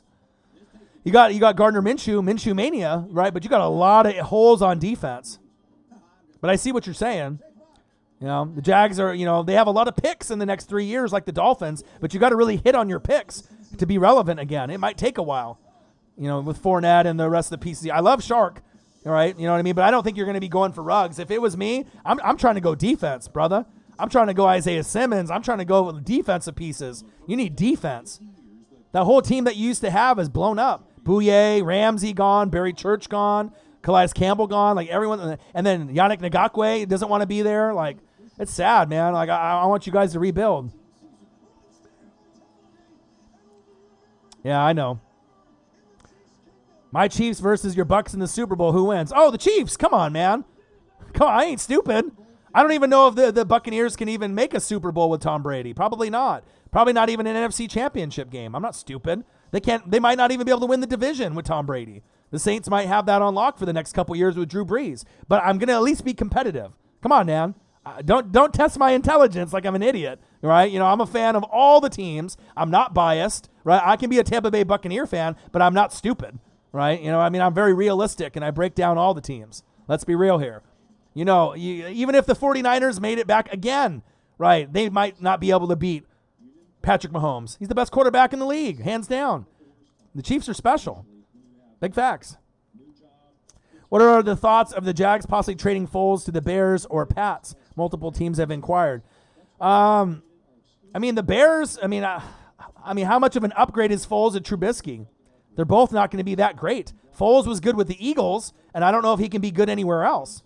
I don't know, man. Foles going back to the Eagles would be the best case scenario for Nick Foles, being Wentz's backup personally, even though they got Sudfeld, but I don't know. I think anyone that goes to the Bears is going to struggle, whether it's Cam or Nick Foles or Trubisky, because they don't have any weapons. You got Tariq Cohen, and what else? Allen Robinson? What else? Trey Burton and Jimmy Graham? What else? They don't got any fucking weapons. They have no weapons, so it doesn't really matter who you bring there. They're going to really struggle for a long time. Evander Chef, so damn hyped for the Bucs, man. Hell yeah, Super Bowl champs. Brady is going after 7. Are you a Bucs fan like myself? You know what I mean? There's not a lot of us out there. I love it, man. I've gotten more Bucs fans in this live stream than I've ever seen, ever. And you can always subscribe to the channel, and I'll always be providing all the Bucs information, all the Bucs, news. I do the live streams. I do the reaction videos. All about that. Spyro, what are your thoughts on Phillip Rivers with the Colts? Do you think we can make a play? Oh yeah, you're in the running to go to the AFC Championship game. You're gonna be making the playoffs. More than likely, you're gonna be battling the Titans. In the AFC South. Texans and Jags will fall back. You're going to be battling the Titans, probably around that 9-10 win range, 11 win range. And if you get into the dance, they got one of the best offensive lines. I love Quentin Nelson, my favorite offensive lineman in the league. Marlon Mack, T.Y. Hilton, Phillip Rivers has someone to protect him. They still need a little bit more help at the wide receiver position, in my opinion, so they need a little bit more there, right? They have some pieces there that look nice. Tight end is locked up. So, you got, Ebron, you got nice pieces, right? But then the defense, you got DeForest Buckner, then you got Darius Leonard, Malik Hooker on the back end. So, I like the team. I really do think that they are going to be solid. They are going to be a contender for the AFC South crown, and they're going to be a contender if they can just get it together with Phillip Rivers. They might surprise everyone and make an AFC championship game. Obviously, the Ravens and the Chiefs are going to be up at the top tier, right? And then the Titans, the Colts, and the Steelers are going to be kind of like right below them, battling it out. And then there might be another surprise team, Patriots or someone else that's going to be fighting in the mix depending on who their quarterback is. But I definitely absolutely like the Colts' chances of making some noise next season. I follow all the teams. Every team, every coach, every offense, defense, line. I'm on it, man. Pat Mahomes runs the playoffs. Yeah, he does. So we can get Chicolo if our GM has sense. Do you think my Bills will take the division once since Brady's gone? Great chance. I do like the Bills a lot. They should be running the division year in and year out, either first place in the division until the Dolphins get a little bit better, which they're starting to come. It might take a couple years for them to be second or third, in that rotation from, moving up slowly the ladder in the AFC East. But depending on who the Pats get at quarterback, Belichick is a great coach. So they almost beat Brady and Belichick twice this season. It was very, very close for them winning the division. So it's sooner than later. If it's not next year, maybe the year after. But they're prone, and they're getting to a point where they might be able to win the division a couple years in a row or alternate with the Pats. You win one year, the Pats win, and then go back and forth. But ultimately, both of the teams should still be in the playoffs. One team winning the division and another wild card. But I absolutely love the Bills. I love what they've been doing. I know Josh Norman, people, talking shit. He hasn't really been the same since the Panthers went to the Redskins, got overpaid. But going and playing with Tre'Davious White and having more pieces around him, I think is going to suit him well, just kind of like when he was in Carolina, where he can take chances because he got help on the back end. Jordan Poyer, Tre'Davious White. I just love the pieces that they have on offense and defense. And now you got Diggs, a number one. So I absolutely love the Buffalo Bills. And it was sad to see them kind of crumble in the playoffs. I thought that they were going to be able to go a little bit further, but it shows you Josh Allen is raw, right? He's got talent. He can run with his legs, and he can end up, flinging it, flick of the wrist, and he can throw those deep balls, but sometimes he's inaccurate, and that sucks. Sometimes in those pressure moments, he underthrows or overthrows. Something that probably Justin Herbert's going to go through as well if he goes to the Chargers. He's going to overthrow and underthrow, but, he has it. He is a franchise QB, so eventually he'll get better and better, and I like him. I like his moxie, his confidence, his leadership. I just hopefully that Diggs doesn't ruin the locker room, getting pissed off that he doesn't get enough touches, in the game, personally. What are your crazy predictions for this season? Oh, man. That's a good question. I mean, as I go to the teams, I can kind of go here. I mean, it's early. We still got, the NFL free agency period to see where other people fall. We have the draft, and that'll kind of shake things out too, right? Evander Chef subscribed. Appreciate you. All right, so New England and Buffalo, and I see Miami getting a little bit better, the Jets falling back, the Ravens and the Pittsburgh Steelers, dominating, doing well, Big Ben getting back to, dominant form, the Browns and the Bengals, scaling back, but the Bengals getting a little bit better if they get Burrow, going from 2 wins probably to that 5 to 7 win range. Texans and Jacksonville scaling back, and then the Titans and the Colts trending upwards. The Chiefs, I like them. Obviously, they could, go to the AFC Championship game. They could repeat. They're that good. Normally, teams scale back after winning a Super Bowl, but as long as they don't lose a lot of pieces, they're going to be right in the mix again with the Ravens as like the top teams in the AFC. Denver will scale back. The Chargers, I think that could move up from 5 wins, especially if they get Justin Herbert, and depending on what they do in the draft as well. I don't really see Denver, Oakland, or Las Vegas Raiders or the Chargers really competing with the Chiefs anytime soon. And then Eagles at the top of the division with the Cowboys and the Redskins, nipping at their heels, the Giants being the worst team. Green Bay and Minnesota kind of towards the top. Obviously Chicago scaling back, maybe Detroit getting a little bit better than 3 wins. Saints being at the top of the division with Tampa Bay right underneath them, and then Carolina and probably Atlanta last, and then San Francisco and Seattle still doing well. Rams, well, I want to see what they're up to, and then the Cardinals should win more games than 5, especially with DeAndre Hopkins. So, Buccaneers fan, what it do? Tom Brady, baby. Let's go Bucs. Big Jim Cruz, what it do? Thank you, man. Let's shock the entire NFL world in 2020. I'm ready for it, man. The thing, we haven't been to playoffs since 2007. I'm an OG. I'm 37. I've been a fan since 95. I've been a fan for a long, long, long time. Since I was 13 years old. 13. So it's been a long time since they've been good. They won the Super Bowl in 2002. That was a great time. Simeon Rice, Warren Sapp, Derek Brooks, John Lynch, Rondé Barber, Dexter Jackson, Dwight Smith, Shelton Quarles, Booger McFarland. Right, and then you end up going to Mike Allstott, Michael Pittman, Joe Juravicius, Keenan McCardell, Keyshawn Johnson, Ken Dilger, Jeff Christie at center, Brad Johnson, John Gruden, Monty Kiffin, Tony Dungy building the roster. So man, I'm an OG, triple OG. So I'm ready, man. But Tom Brady, super exciting, to be able to get someone like that. And also what's super exciting is Tony Grady donating $30 and Odin's Child donating $50, $80. By 2 people. Are you kidding me? That's love right there. That's love, baby. And I got a new job today, too.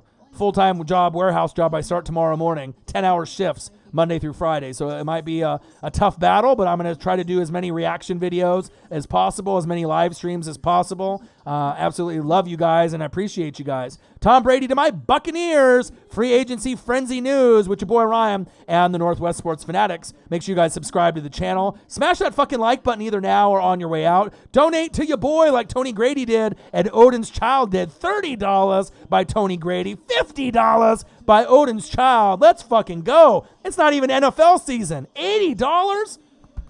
Let's go, baby. Tom Brady, $80 donation, new job, the trifecta. It's a fucking great day. I absolutely love it, baby. What a great day to be alive, especially to be a Buccaneer fan. I absolutely love it. Subscribe to the channel, smash that like button, donate to your boy, either on here or through patreon.com/NWSF or on my Cash App, or you can actually donate through our GoFundMe to open up the YouTube studio so I can make other people's dreams come true. And you're looking for merch, Northwest Sports Fanatic merch, hoodies, t-shirts, coffee mugs, I got it all. Link is below every video on our YouTube page. You guys are the best fans on YouTube. We are the Fanatic family. We love NFL. We love college football, but I'll do everything.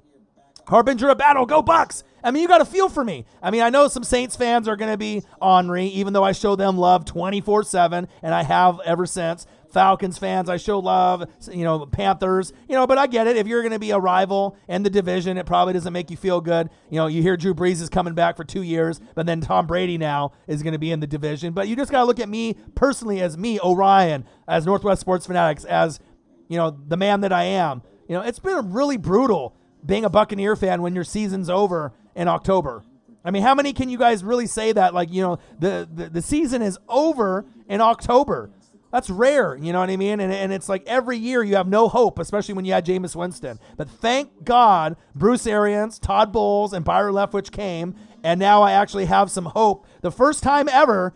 And you got a guy like Tom Brady that, if anything, even if I don't make the playoffs and when he's there, he's going to change the culture of Tampa Bay Buccaneer football. And then maybe I can get some other free agents to consider, hey, Tom Brady came to Tampa Bay. Maybe I'll consider coming to Tampa Bay and I can be relevant. So that's what's exciting, to be able to build the franchise piece by piece. And I'm a small market team.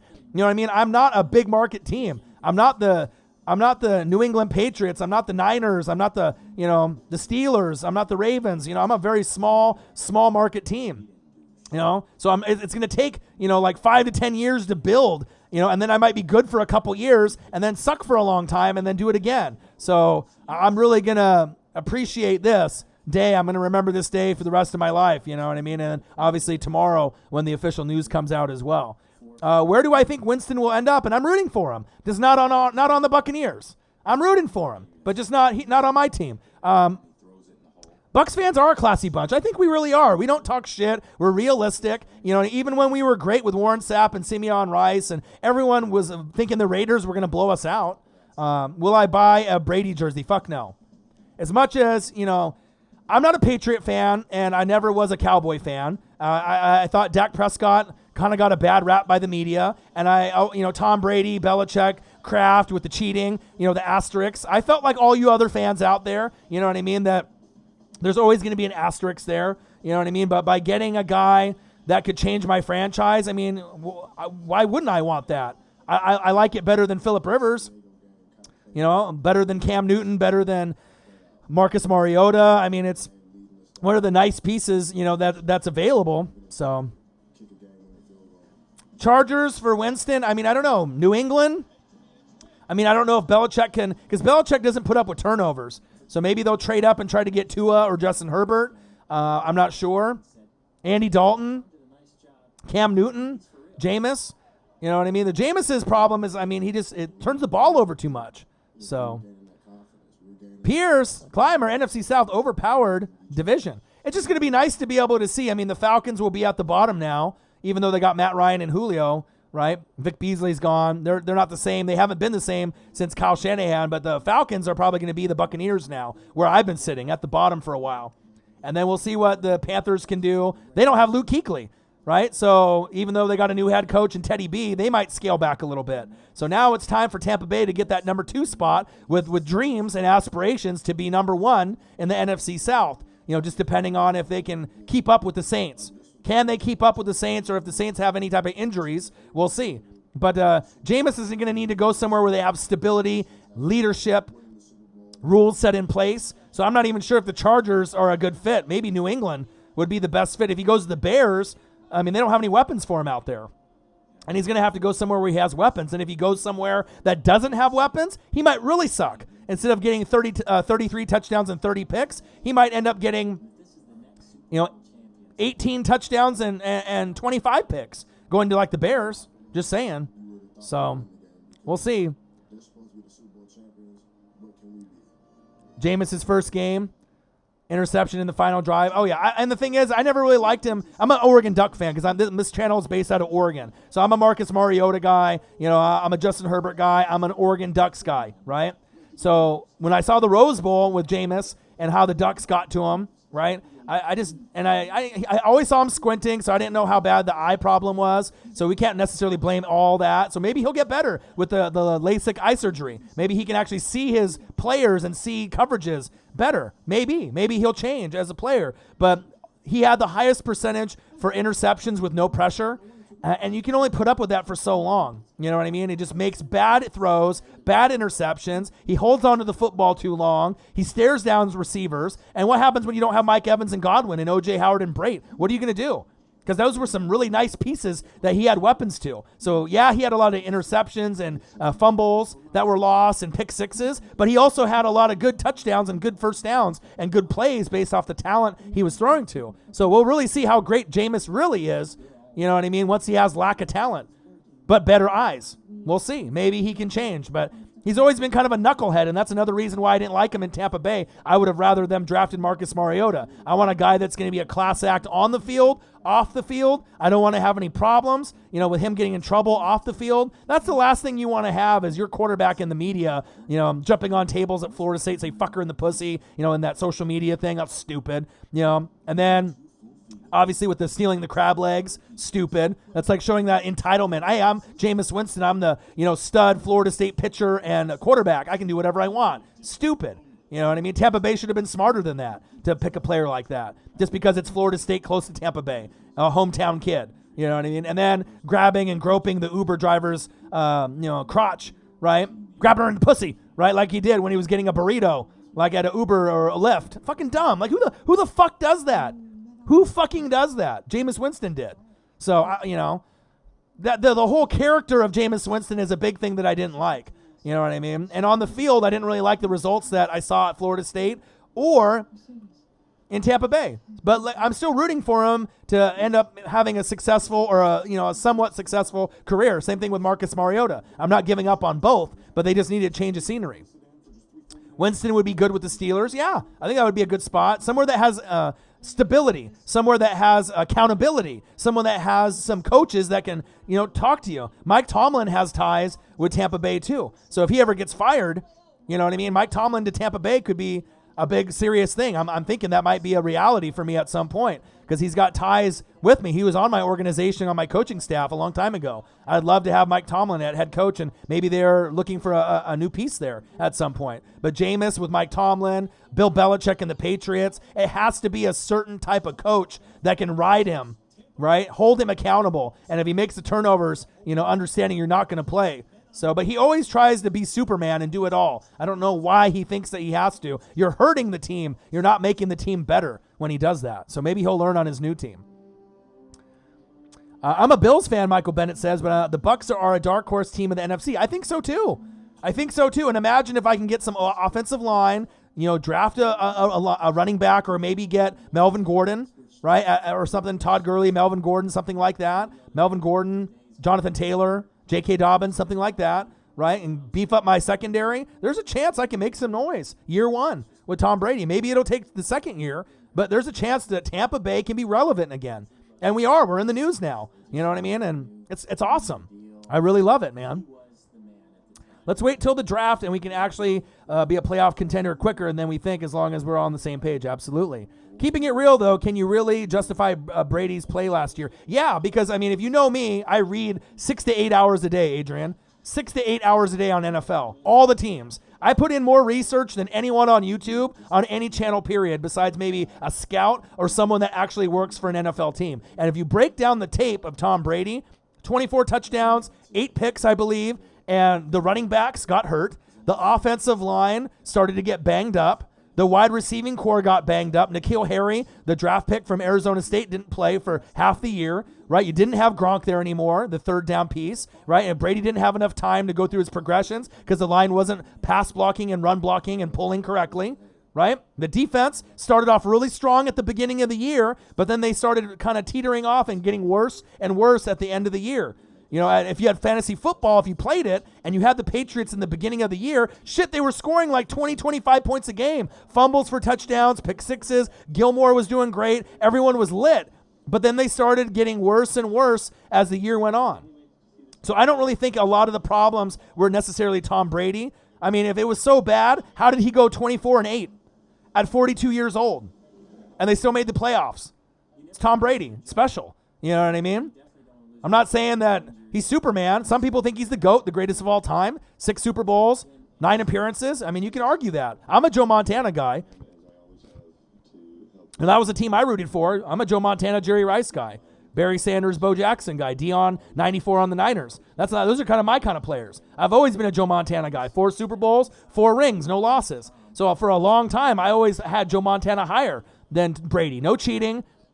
West Coast offense. You know what I mean? He got it done. But you got to think, Brady, there were some throws that were underthrown and overthrown. But who was he really thrown to? He didn't have Gronk out there. You had Julian Edelman double covered almost the whole year. I mean, they didn't really have good weapons to go to. Sony Michel was injured. I mean, they didn't really have the stability like years past, like when they played the Rams in the Super Bowl and that year. And even in that year, it took a lot to be able to beat the Rams. It was a low-scoring game. So that's just my personal opinion. You know what I mean? He still got a little bit of gas in the tank. Maybe not a lot, but it's not like Tom Brady, went for 15 touchdowns and 25 picks. Just saying. It's not like he imploded and had a horrible year like that. Or 18 and 22. Nowhere near that. Nowhere near having more interceptions than touchdowns. So maybe he thought the crab legs were free because he couldn't see well. Maybe Jameis couldn't see it. He couldn't see the price tag, at $8.99 a pound. He said he thought that shit was free. Goddamn criminal, Jameis. Hope he gets his shit together, though. So Todd Wash has ties to Tampa as well. We really need a shutdown corner. I agree. I mean, I'd love to be able to get a Stephon Gilmore type of player. I mean, Okuda, to Tampa would be awesome. Henderson from Florida. We thought it would be Vernon Hargraves, but he didn't pan out. And we haven't really had a great corner since Rondé Barber, a guy that could get 30 sacks and 30 picks. You know what I mean? It's rare for Tampa to actually have good corners and safeties. The best ones that we've had in a long time are Lynch and Barber. So I'm waiting for those days where we can get Lynch and Barber again, where we can be dominant, They played subpar teams early, part of the teams. But so did the Cowboys, right? The Cowboys had a real easy schedule, and then they started playing better teams. But you can't knock them for being in the AFC East. I mean, the Bills were better this season. They had to scrape those wins out, right? But the Dolphins and the Jets were horrible. That's like 4 wins right there. That's half the wins you need to get to the playoffs, almost, I'm just saying that I think he's still got a little bit of gas on the tank. Even if I would have got Phillip Rivers and Tom Brady would have went to the Colts or the Chargers, I still would say the same thing. I still think Tom Brady, has got a little bit of gas in the tank, and I think I like him a little bit more than even Phillip Rivers. I mean, out of all the people that are in free agency that are available, he was like one of the top ones that was available because, I mean, you got to think he's a champion. For a guy to be a 6th-round pick that was supposed to be nothing from Michigan, grew up as a California kid, no one expected him to be this good. Some of it was Josh McDaniels, some of it was Bill Belichick, but some of it was Tom Brady making other guys better with that intensity, his preparation. If you ever follow Tom Brady, maybe some of you guys do or some of you guys don't, but his workout regimen in summertime, he'd have shoulder pads on running in the sand, the detailed playbook, his diet, you know what I mean? Like the things that like LeBron James does to extend his career with the cryotherapy and the eating habits. And you know what I'm saying? Like there's certain things that certain elite athletes do to take their game to the next level. Yeah, there's been cheating. Yeah, there's Spygate. Yeah, there's Deflategate. I get it. But how much of that was really Tom Brady? He might have been involved a little bit with some of the scandal, but a lot of it I feel was like Belichick and the coaches. You know what I mean? Kraft was probably in on some of the information, maybe from afar, obviously, him being the owner. But Kraft was never like Jerry Jones. He stepped back. He let Brady and Belichick do their thing, you know what I mean, and let them run the organization the way that they wanted to. And sometimes they bent the rules. But also remember, they're not the only ones that cheat. They're just the ones that got caught. There's a lot of other teams that have cheated that just haven't got caught. And they just kept pushing the limits, which I can't, just like the Houston Astros and a lot of these other teams. A lot of the great teams, are cheating in some way or another to get that competitive advantage, which is sad. So Fred Taylor is your favorite running back in the 90s. I loved him. He was nice. Keenan McCardell was pretty nice for you too, and then he came to my team, helped me get that Super Bowl. Yeah, but you can't deny that Tom Brady, though, Adrian. He's a good player. You know what I mean? He's a winner. Some say he's the GOAT and he's the greatest of all time. Some say he won't. But if you're doing it just being a Tom Brady hater and a Patriot hater instead of just looking at it from the outside perspective, then that's you. You know what I mean? A lot of people are going to have that hate mentality, like hate against Dak Prescott just because he's on the Cowboys. But if you really look at Dak Prescott's stats, he's not that bad. He just needs to get a little bit better in the red zone with his completion percentage. Trust me, I watch the tape. No one watches more fucking tape or reads than me. I'm not saying that you guys don't read and you guys don't watch tape, but there's a reason that this channel has gone from 0 subscribers to almost 20,000 subscribers with no fucking editing whatsoever, all one-take videos, and I follow every single team in the NFL. I'm not sure there's anyone else that has a channel that really puts in that work, and you can tell that I know what I'm talking about. Carlton Davis has really improved. Nocturnal Tech Talk. What to do, my guy? We need a safety badly. I agree. Yeah. And like I said, I never was a big Brady guy. I'm a Joe Montana guy. I never was a big Dak Prescott guy. Of course, the Cowboys and the Patriots are hated, right? Because those are the two most hated teams, right? Patriots based off the cheating and the winning, right? And the jealousy factor. And then obviously with the Cowboys fans, some of them are douchey. Some of them are cool, but some of them are douchey. Skip. And, you just look at, any of your friends or anyone that that's a Cowboy fan. Some Cowboy fans are chill, but some of them are kind of douchey. You know what I mean? A lot of them are living in the past. The Michael Irvin, the Troy Aikman, the Emmitt Smith era. And they can't get over that. That's facts, right? Maybe that's why a lot of people have that hate towards the Cowboys. So, just being real. Yeah, but I still think, you got to think. I had Jameis Winston, Adrian, right? So you got to think anybody but him. You got to think where I'm coming from. I haven't been in the playoffs since 2007. They've been not relevant. 2002, Super Bowl, 2005, playoffs against the Redskins with Chris Sims, lost. 2007 with Jeff Garcia. You know what I mean? Like, they haven't been good. They haven't even been in the news. Like, no one even talks about them. You know what I mean? But now, finally, it's like, I might be able to do something, and that's all I've ever wanted as a fan. Just saying. If only the doctors hadn't lied to Fred Taylor, he could have had a longer career. I agreed. Big facts. You think the Bucs will be overrated before the start of the season or super overlooked? Great question, Evander. I feel that they're going to be some people will have them hyped up just because of the Tom Brady train, right? But for me, I think that they're not necessarily going to be overlooked because they have Tom Brady. So if Tom Brady's there, everyone's going to be on notice. Everyone's going to give their A game because it's Tom Brady. It's like a big name, going somewhere that we thought that they never ever would go, from New England to play on a different team. But I feel that if they don't beef up the O-line, get a starting 3-down back, and improve the secondary, it won't matter. Just because you got Tom Brady, Mike Evans, and Godwin, if you have a shitty secondary, which they do right now, a shitty O-line, and you don't have a running back, it's easy for them to go 8-8 or worse, even with Tom Brady. You know what I mean? Realistically. But if you can beef up those pieces, then there's a chance that you can go 9 wins or better and get a wild card or maybe win a division in a year or two. Maybe. Just what I'm saying. Joe Montana, that's a great one right there too. I love Joe Montana. I'm a big Joe Montana guy. When he was on the Niners and then when he went to the Chiefs, rooted for him. And then they had that matchup on NFL Network with Madden and Summerall just a couple weeks ago where they had Joe Montana versus Steve Young, the year that Montana went over to the Chiefs. He still had game. It's one of those things you just never know. You know what I mean? But it might not be good enough to get to the Super Bowl and win when you're at the back end of your career. You know what I mean? But also it's cool because it gives Brady a shot to prove that, hey, I can do this without Belichick, and Belichick can do it without Brady.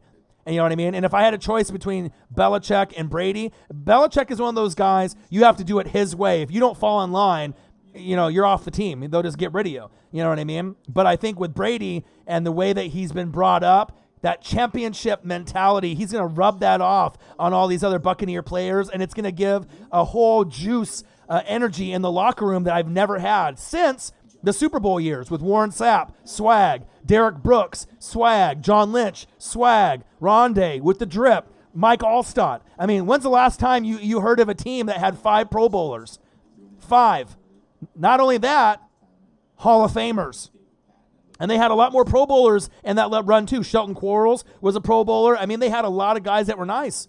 I mean, think about it in the NFL nowadays. Keyshawn Johnson, Keenan McCardell, Joe Juravicius, Ken Dilger, Brad Johnson, Michael Pittman. It doesn't sound a lot great, but they clicked with John Gruden's play, Spider 2-Y Banana, and that scheme that they had. Mike Allstott was a beast, the best player on that offense, and there hasn't been a Mike Allstott since, and there never will be. A guy that was a fullback that transitioned to running back that was unstoppable. The best fullback of all time, Mike Allstott, period. You know what I mean? Hall of Famer. And then to have Rondé, one of the most underrated corners back then, 30 sacks, 30 picks. To me at that time, he was a top 5 corner. John Lynch was a top 3 safety. You had, Polamalu, Ed Reed. I thought John Lynch was right up there. Dawkins as well from the Eagles. And then you had Derek Brooks, outside linebacker. I thought he was the best. Ray Lewis and Urlacher in the middle were the best at that time, and then Warren Sapp was the best D tackle. He was the Aaron Donald of my generation. So, it takes time sometimes to build a roster, but it's exciting, man. Charisma Morrow. I feel he has a Skins fan, like Marcus. You know what I mean? Anyone, that is a fan of a team that's lower, Redskins, right? Tampa Bay, Cardinals, Lions, the bottom feeders. You don't understand unless you're us. You know what I mean? You don't get it unless you're us. You know what I mean? Of course, if you're typically like the Packers or the Patriots or the Steelers or, the Seahawks, like if you're, one of the, you are just so used to winning that, you don't know what it's like to have the pain to lose, let alone to lose so many years in a row and have no faith. You know what I mean? Going into the new season that you can actually do something. Every year that we had Jameis and we had bad coaching, even with Lovie Smith, I never had a belief because I needed to have a John Gruden, Monty Kiffin type of coaching staff, and I never had that until now. And then now I got Arians, Todd Bowles, and Byron Leftwich. I got 3 head coaches. So now things are turning around, and now you got Tom Brady there because of that. So it's exciting, man. We're going to have a great season. How do I feel if the Buccaneers picked up Malcolm Jenkins? Oh! Woo! Woo! Woo! I would love it, man. I would love it. I love Malcolm Jenkins from the Eagles. I love him. You know what I mean? I need safety help. I'd love to have him. I'm not sure if he's on Tampa Bay's radar or he'd want to come to my team, but I would. Hey, big hug. Come on in. You know what I mean? I'd love to have Malcolm Jenkins on the Bucs. Big facts. Tony Baselli. He was great. Loved him. One of the best O-linemen. When I think of Tony Baselli, I think of Siragusa from the Ravens. Remember that? Cadillac Jaguar before he started being on Fox as like the reporter. He was great, man. He was a beast up front with Ray Lewis. No other back like Allstott ever. He was so fun to watch. He was one of my favorites of all time, man. I'm a linebacker guy, so Derek Brooks was always my favorite. But right after him was Allstott, and then after that, Sapp because he was so cocky and dominant. Rondé, John Lynch. I liked all the guys that hit hard. They were all hard hitters.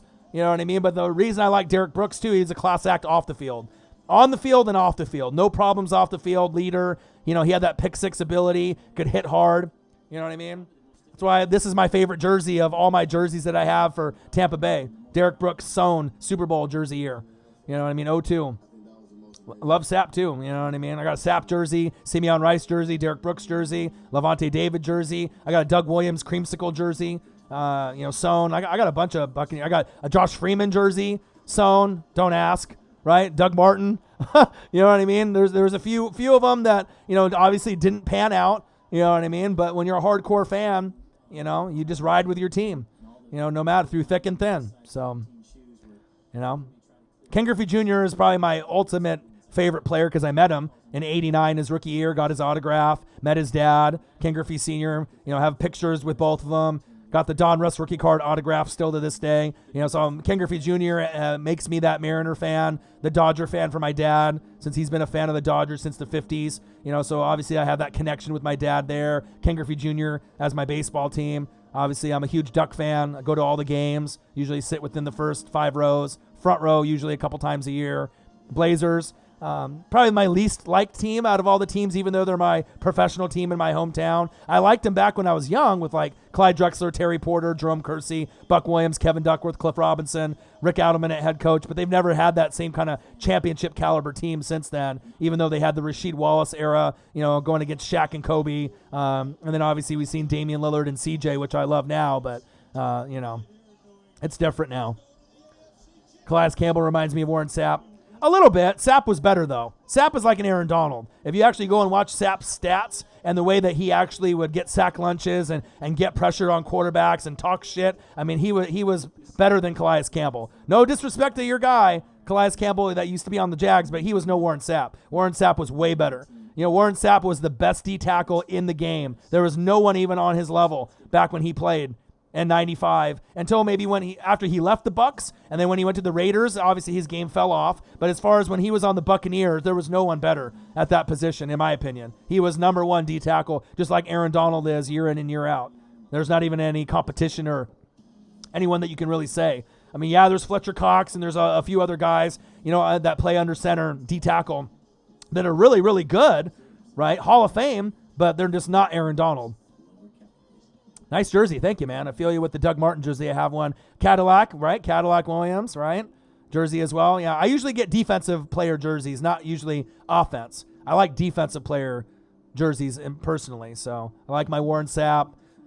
Got a white one, white Warren Sapp, red Simeon Rice. Those ones aren't sewn. They're the screen print ones from Reebok back in the day, but those are collector items now. I even have the Super Bowl T-shirt, right? The Tampa Bay Super Bowl T-shirt when John Gruden and the team won the Super Bowl. It still has the holographic tag on it on the front, still with the tags on it inside of the T-shirt, and it's hanging in my closet. I never wore it, just have it as a memory, as a collector item. I've seen them go for like $50 or $60 now for just the T-shirt because they don't exist. No one has them anymore, or they wore them and they're in bad shape. So that shows you like how hardcore of a Tampa Bay Buccaneer fan I really am, you know what I mean, that I have that piece of memorabilia still sitting in my closet.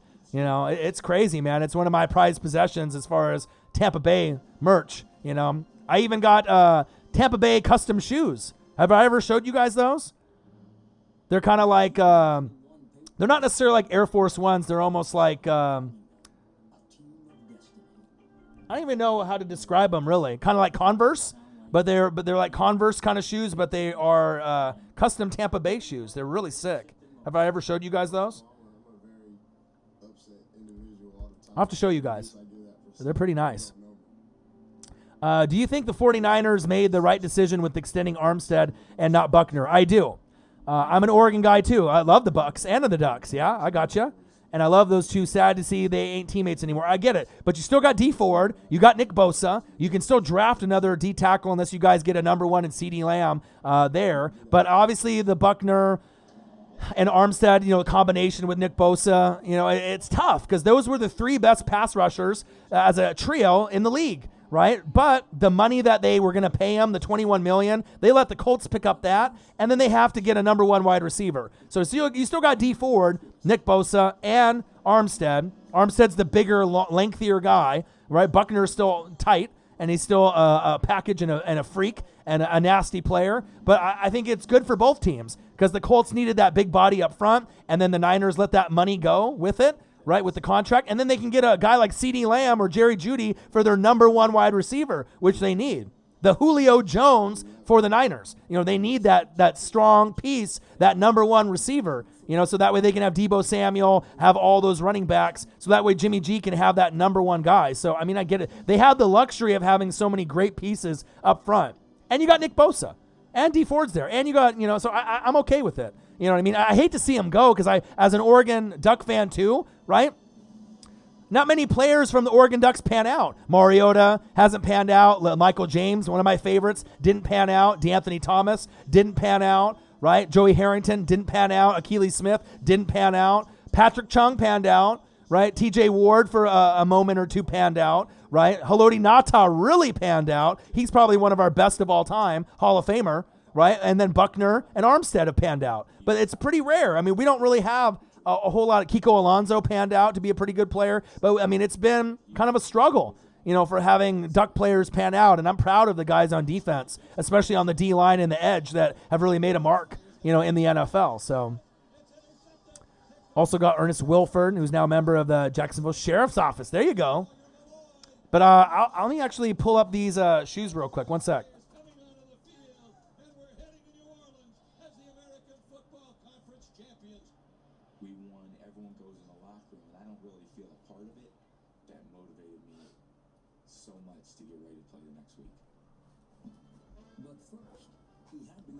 All right, check these out. So, I mean, even if you're a fan of other teams.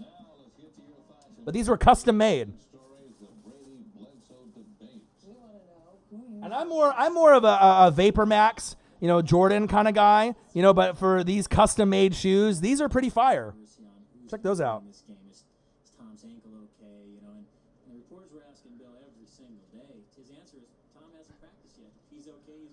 And those are custom made, right? Those aren't, you know what I mean? Those aren't something that you can buy at the store. Pretty fresh. Right? You know what I mean? So it's not really my style of shoe, like that type of shoe, but just the fact that they're custom, I'm always looking for that custom gear.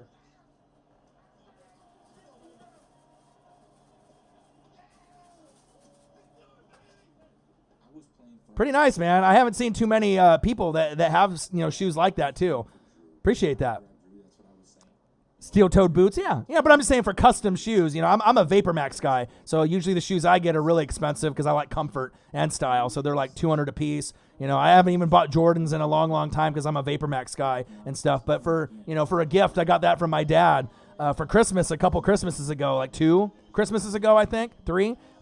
Pretty cool. I've never wore them. Collector item, just keep them in the box and whatnot. But pretty cool item, as far as a Buccaneer fan's concerned. So. Dakota Odell, Seahawks still haven't done anything besides Olsen. Yeah, well, you're going to be looking at the draft. What happens in the draft for the Seahawks typically? They trade back, right?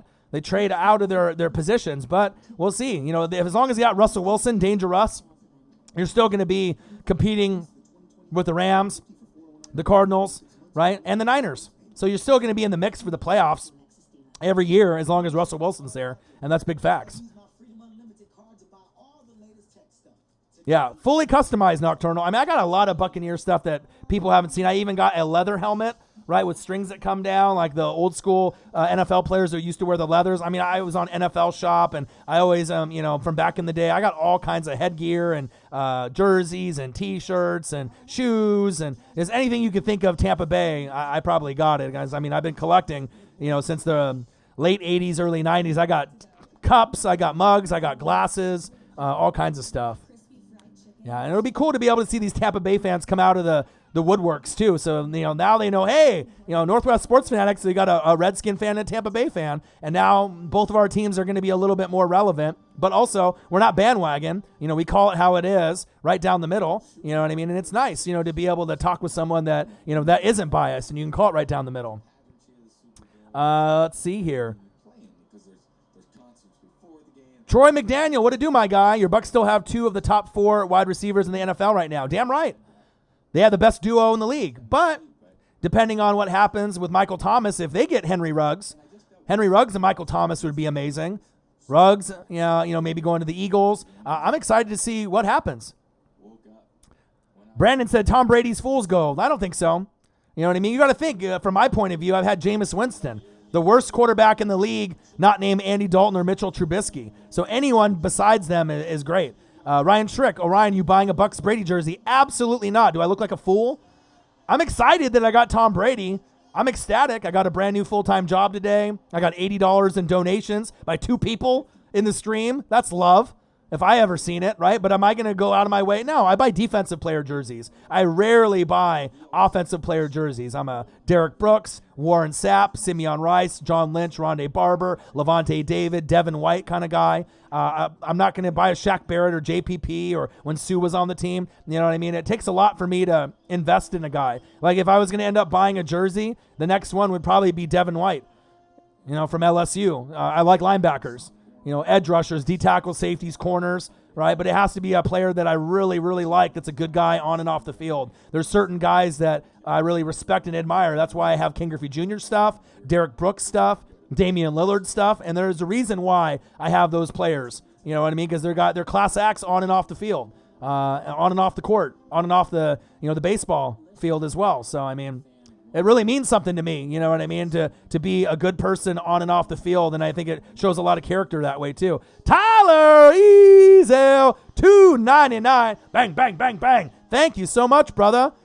Tom Brady to my Bucs and free agency frenzy news with your boy Ryan and the Northwest Sports Fanatics. Make sure you guys subscribe to the channel. Smash that fucking like button either now or on your way out. Donate to your boy if you can. Tony Grady, $30. Odin's Child, $50 fucking dollars. Woo! And then $2.99 from Tyler Ezel. Thank you so much. You can also go to patreon.com/NWSF and GoFundMe and go to NW Sports Fanatics and type that in the search bar and make a donation to my dream project of getting a YouTube studio here built in my hometown. Thank you so much.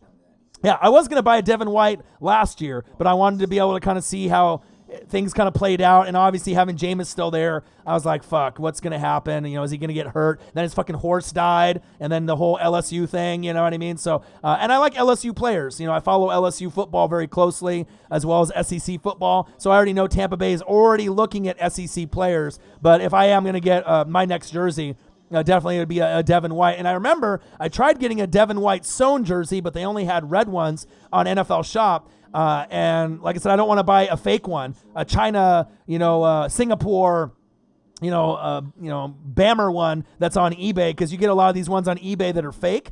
And if you don't get a sewn jersey, like a real one, they typically cost like $200 or $300. So if you're buying a sewn jersey for, $100, $150, more than likely it's fake. You know what I mean? You got to be able to get the right one. So for me, I don't like buying the fake stuff. I'd rather get an authentic screen print from NFL Shop, for $100 or $120 rather than spend $150 and get a fake one. Because those fake ones, over time, the numbers will peel off, or they're just, it just depends on the person. Some people don't care.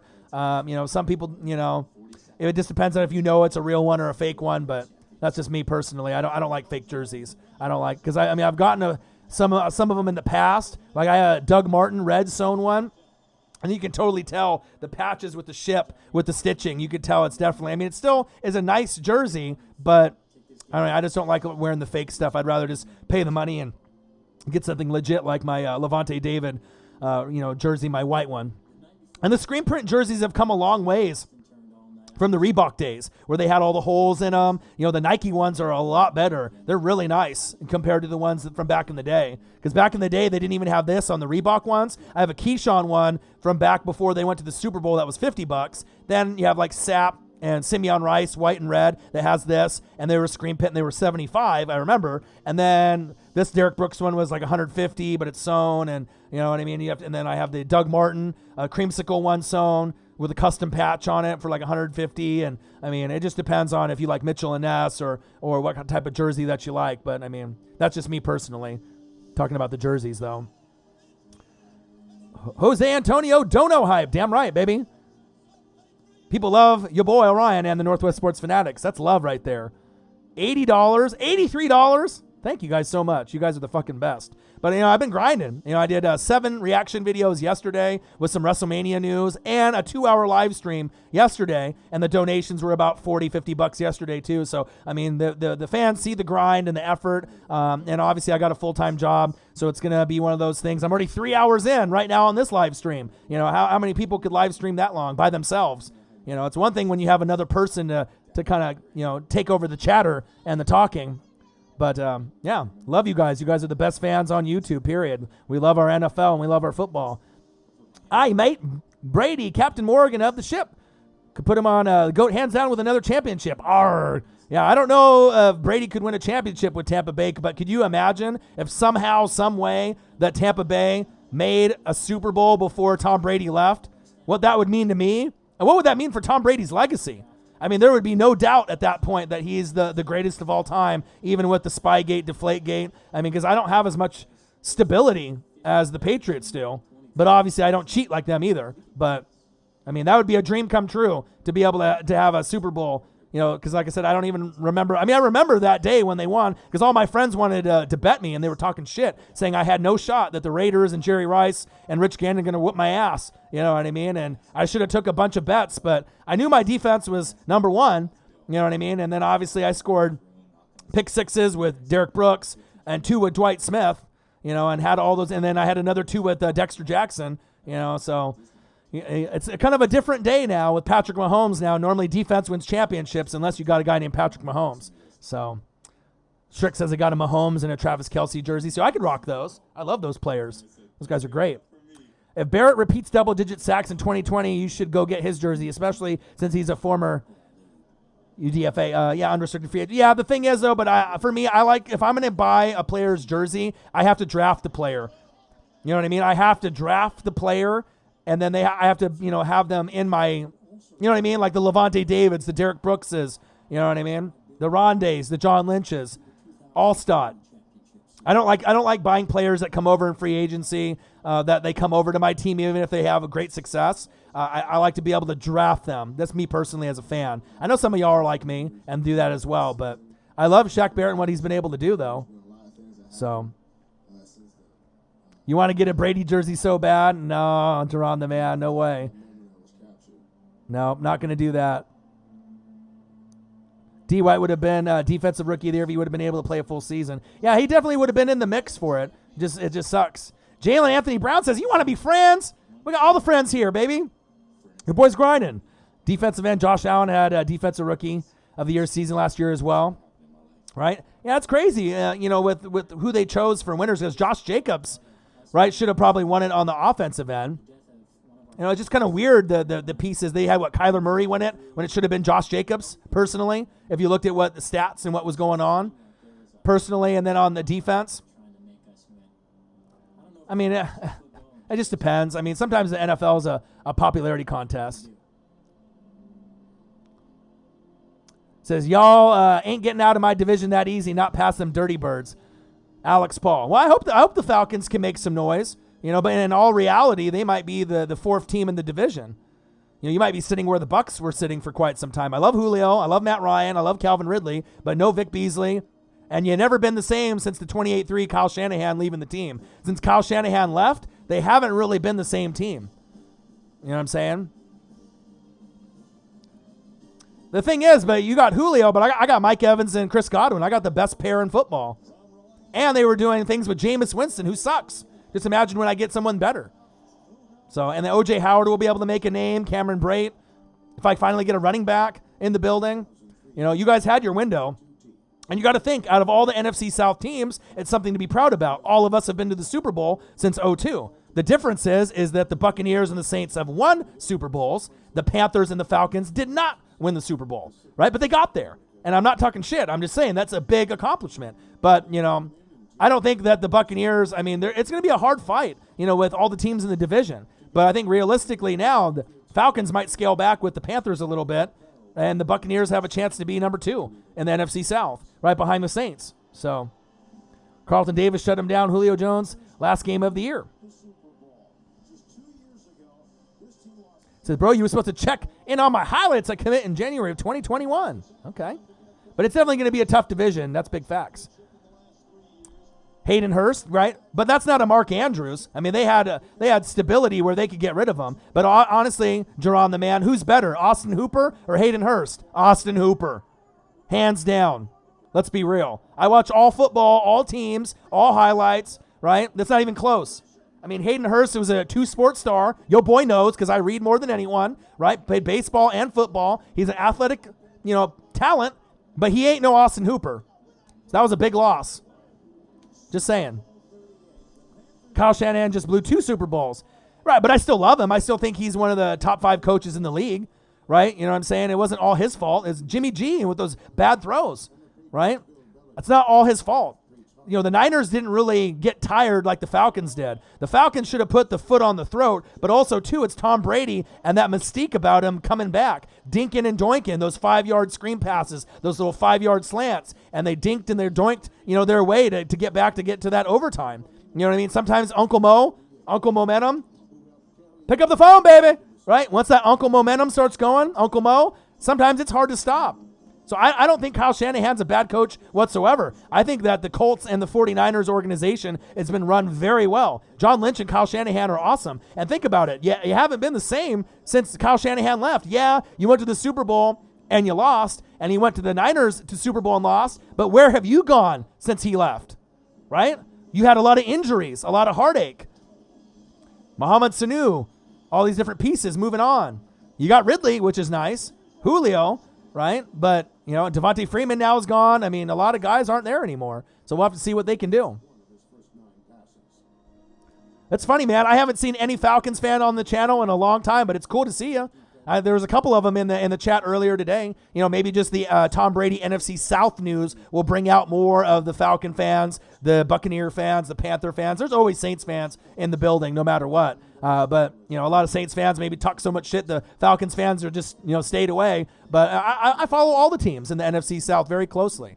But you have to go with reality. It might be a little while. It might be a tough uphill battle. With all the pieces. Vic Beasley gone, Austin Hooper gone. Devontae Freeman's gone. Kyle Shanahan was the best thing you had, and he's not there anymore. So we'll see, man. I'm rooting for you guys, though, but, NFC South's going to be tough. There are a few players drafted somewhere else, but they become associated with the team they moved to. Jonathan Vilma is thought of a Saint rather than a Jet. No, I feel ya.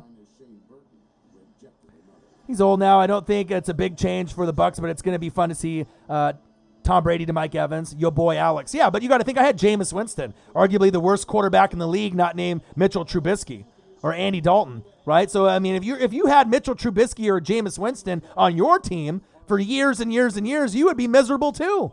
You got no chance of any type of success. So now, I would have been happy with Cam Newton, Teddy Bridgewater, Drew Brees, Phillip Rivers, anybody but fucking Jameis Winston, except maybe Andy Dalton, Nick Foles, Mitchell Trubisky. I don't want those kind of guys. You know what I mean? Because Jameis, even though he makes those mistakes, has a better arm. You know what I mean? You will take the touchdowns and the yards, even all those bonehead mistakes. But, Tom Brady at 42 getting 24 touchdowns and 8 picks, that's legendary. There's not going to be very many guys that can have under 10 picks and not really have the best season of his career and still have stats like that. So, and now you got Mike Evans and Chris Godwin and O.J. Howard and Cameron Brate, maybe Jonathan Taylor from Wisconsin at running back or Dobbins from Ohio State. We'll see. If I can get just a little bit more help on the O-line, the running back, and the secondary, they got something. We've been off the map since you traded Work done. Whoa, longer than that. We haven't been relevant since 2007 when we had Jeff Garcia, and then 2 years before that with Chris Sims. But even those teams really weren't that good. The last time we were really, really good is that 95 to 02. When we had that run with Sapp and Brooks in 95. Lynch was there. Got Rondé Barber. Got Simeon Rice, in the early 2000s with Brad Johnson and Michael Pittman making those trades from the Cardinals, and that really took us over the top. But it takes time. I'm a small market team. I ain't Atlanta. I ain't Nolans. I ain't Carolina. I'm Tampa Bay. I'm a little itty bitty. You know what I mean? I'm a little guy. You know what I'm saying? You can't expect, little small market teams to be dominant like a lot of these big market teams. Nobody wants to come to Tampa Bay typically. You know what I'm saying? And I haven't had good coaching or good ownership. And that's a big part of it too. So, Jerron, the man, you got the best quarterback in the division for sure. I'm not sure if I would say that. Drew Brees is in the division. Did you forget that? You got Drew Brees there. You got Matt Ryan there, right? And you got Teddy Bridgewater there. It's a nice competitive nature there. 24-8, not 42-8. Come on, Phillip. 24-8. Saints still winning the division. I agree. AJ, I agree. I ain't a stupid fan. Come on now. You know what I mean? There's a reason why this channel has almost 20,000 subscribers and 3 million views built from the ground up. It's not me being biased saying, stupid shit. I'm not like Skip and Shannon where I'm just out of my mind saying stuff that's not true, right? I follow every single team in the NFL. Name one other YouTuber that puts that kind of commitment, onto a channel or on TV or on podcasts. None. There's none that have that dedication. You know what I mean? That will do 7 reaction videos and a 2-hour live stream by themselves. You know what I'm saying? Troll Patrol says, I got the Bucs winning the division. Could happen. I'll take second place in the division as a wild card. And then the following year when we go from 12 teams to 14 teams, right? If we can make it then, I just want to be relevant again. Don't get it twisted. I'm not one of those idiot, fans that's delirious. You know what I mean? Like, oh, Tampa Bay, Tom Brady, we're going Super Bowl. We're going NFC Championship game. We're going to win championships, multiple. You know what I mean? Like, come on. Let's be real. I mean, you got to have good ownership. You got to have good coaching. We finally got the coaching. Arians, Leftwich at OC, Todd Bowles at DC. All three are going to be head coaches. Obviously Arians already is, but the other two are going to be head coaches very soon. At some point, hopefully they'll stay with my organization as long as they can, right? They've drafted pretty well with Devin White and a few of the picks as of late. Chris Godwin is definitely developed, but you have a lot to go. O-line is trash. The O-line is trash. I have no starting running back, no 3-down back, right? Secondary's garbage. Vernon Hargraves never panned out, right? I got good linebackers and good guys up front. JPP, I had Sue, right? I had Shaq Barrett, Levante David, Devin White. But you can't win games with 5 guys out of 11 on defense. And you can't win games when you have a shitty O-line on top of having a shitty Jameis Winston that turns the ball over. Tess, the best moderator in the business. What'd I do?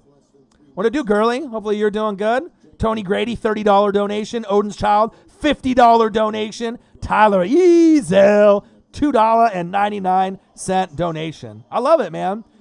3 hours and 13 minutes in the stream.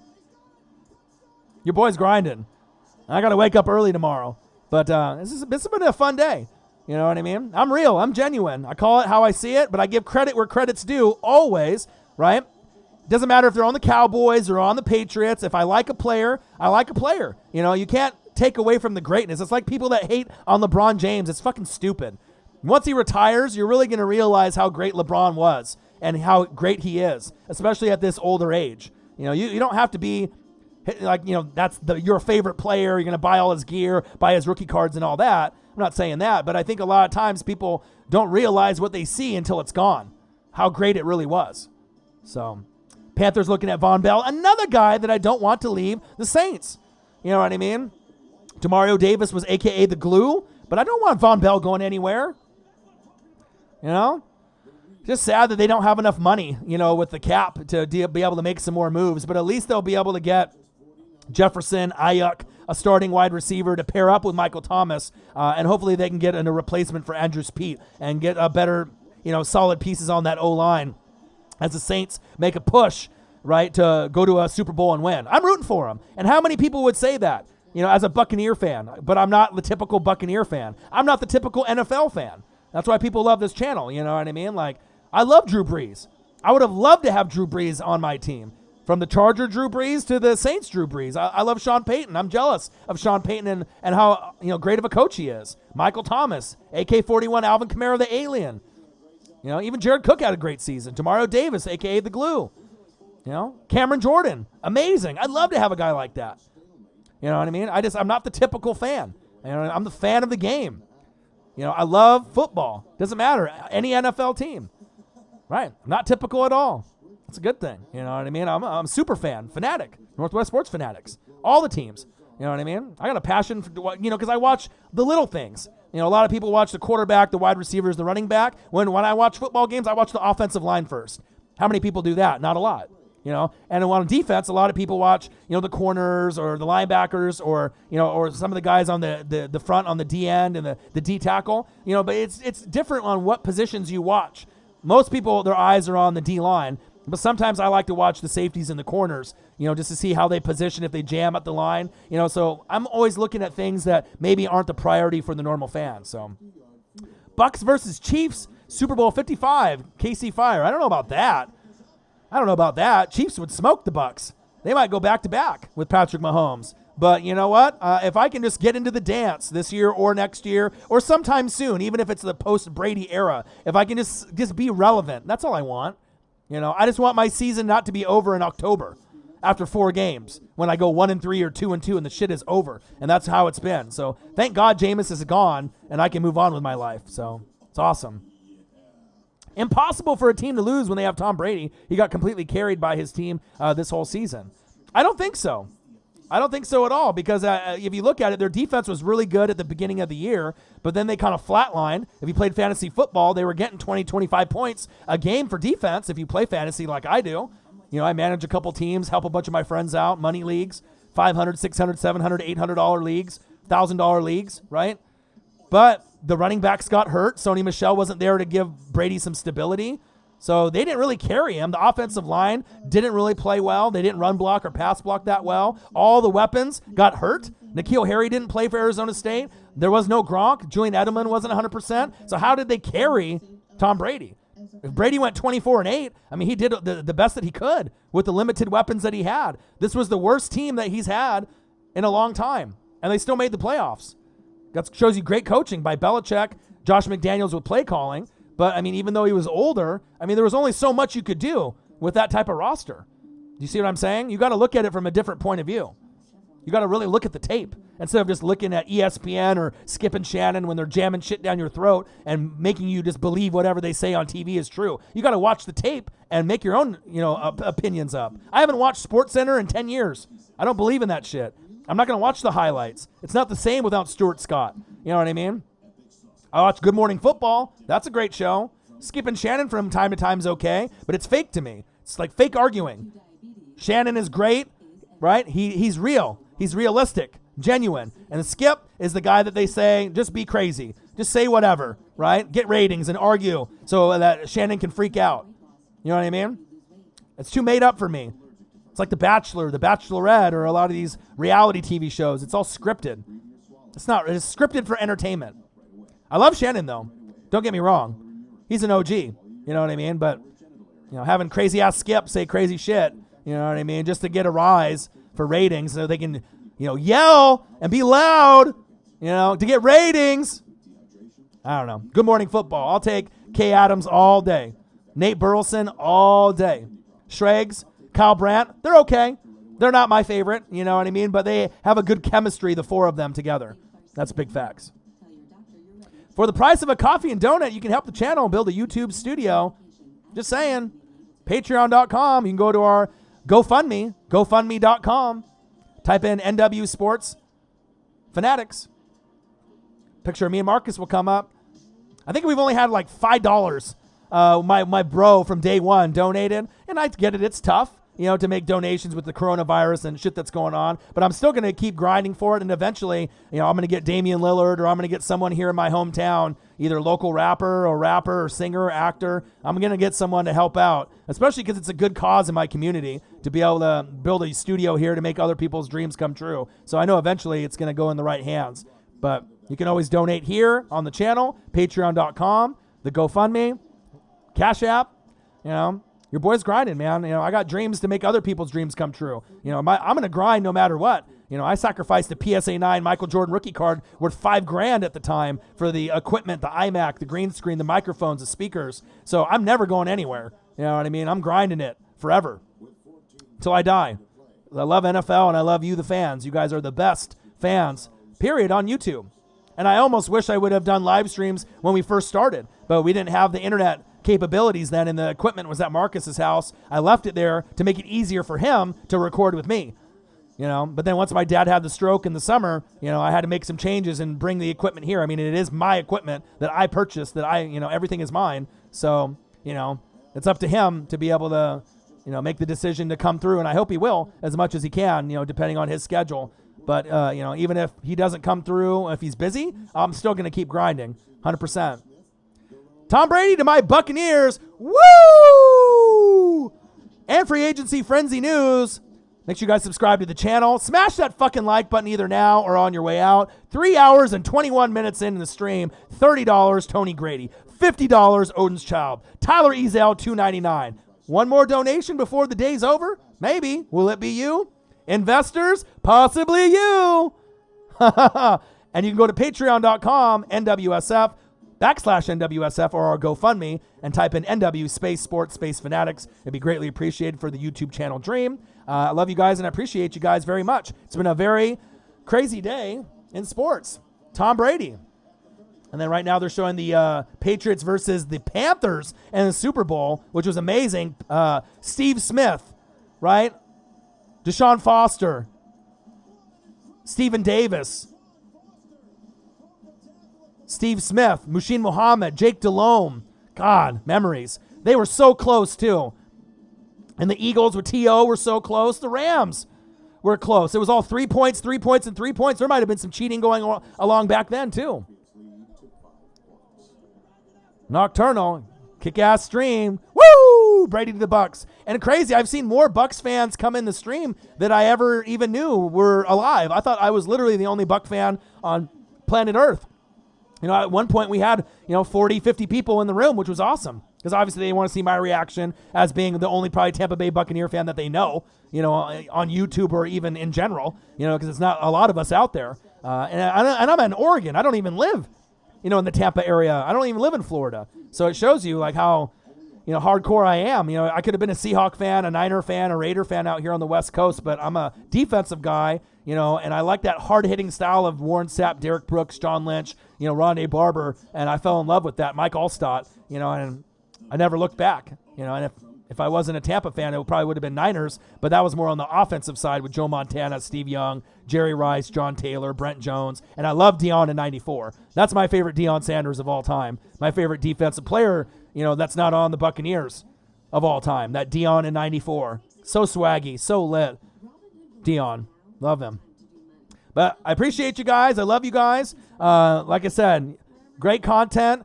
Great reaction videos, great live streams, great fan base. Like I said, I got to wake up early tomorrow. I mean, I've already been live streaming for almost 3 hours and 30 minutes. So I probably will go in a few minutes, maybe just make it an even 3 minutes or 3 hours and 30-minute stream. If you guys got any last-second questions on your team, on who made moves today, the draft, on who you guys are thinking, I can answer a few last questions before I go. Troy McDaniel says, creep grinding, bro. $10. Thank you. Thank you so much from the bottom of my heart, you know what I mean, for all the grinding that I do, all the reading, all the tape watching. The fan base is just absolutely phenomenal. I love you guys. I appreciate you guys just so much. Thank you, man.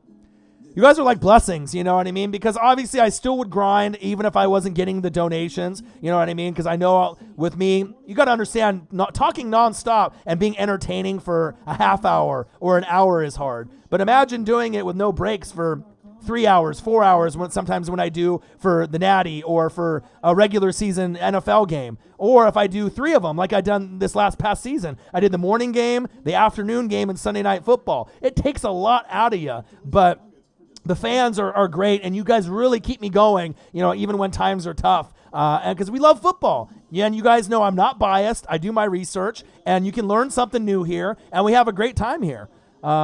Adrian says, damn, you still alive? You boys grinding, man. You know what I mean? The donations are lit. We're talking football. $30 from Tony Grady. $50 from Odin's Child. Woo! As Ric Flair would say.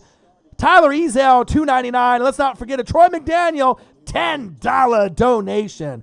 Man, I'm here, man. And like I said, if you go back in our library, we've done NFL, we've done college football, we've done rugby, we've done soccer, we've done NBA, we've done WWE, we've done AEW. I mean, there's literally nothing that I feel I can't go over, but a primary amount of the fan base is NFL, college football, but I still have love for MLB and the other sports, and I'll probably even grind into Sunday Night Baseball as MLB starts, from good matchups, because I just love the fans and I love sports, you know what I mean? And if you're like me, you know what I mean? Sometimes there's nothing else on once we get to Sunday Night Baseball season, and it maybe not be your thing, but we can just hang out and talk. Sometimes people don't even watch the game when I live stream, and they just come in the chat just to talk because I acknowledge everyone, and that makes it special. It doesn't matter if we got 15 people in the building, 50, 60, whatever, or even 5, but I always make sure I acknowledge everyone as much as I can. And I think that's why this stream is so special, because you can get personal with me. It's not like in the bigger channels where they don't read all the comments and they don't go and redo the show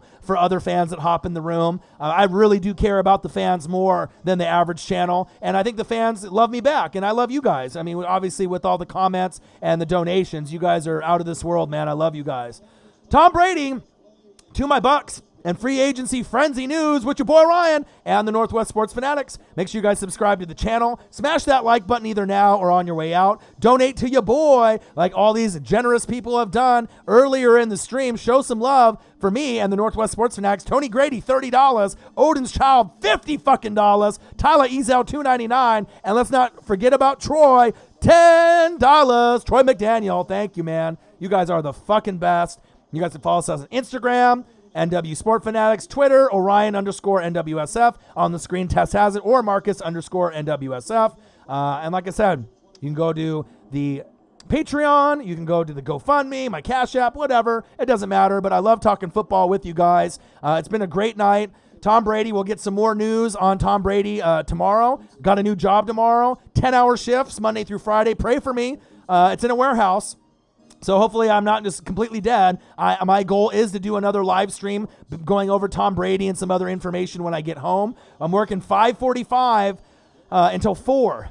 So pray for me. I don't know if my body's going to be able to hold up, but the pay's decent. It's like 15 or 16 an hour. I was wanting 14 to 16. I thought I was going to have to take a 12 or 12.50 kind of job because my last job was around 15 or 16 as well. So pray for my body. Hopefully I'll be able to hold up, and I'm going to try to grind and do as many live streams after 10-hour shifts. Your boy's a grinder. I love you guys. I appreciate you guys, genuinely. And I love talking football, NFL, college football, whatever sports we're talking about. So I'm going to do my best. And then obviously on the weekends, I have weekends off.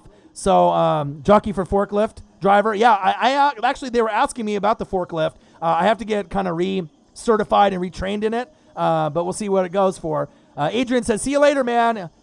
You for real, love your fans for streaming this long. Absolutely, man. I really do. Appreciate you guys very, very much. And I got another about minute 30 before I go. The It Couple, LOL. Do you think Tampa actually has Brady? Of course. You wouldn't have all these sources coming out if Brady wasn't going to come. They wouldn't be releasing all this information from Schefter and, all the different news options. I mean, it would just be a real big curve. There's like, oh, the Chargers get Tom Brady.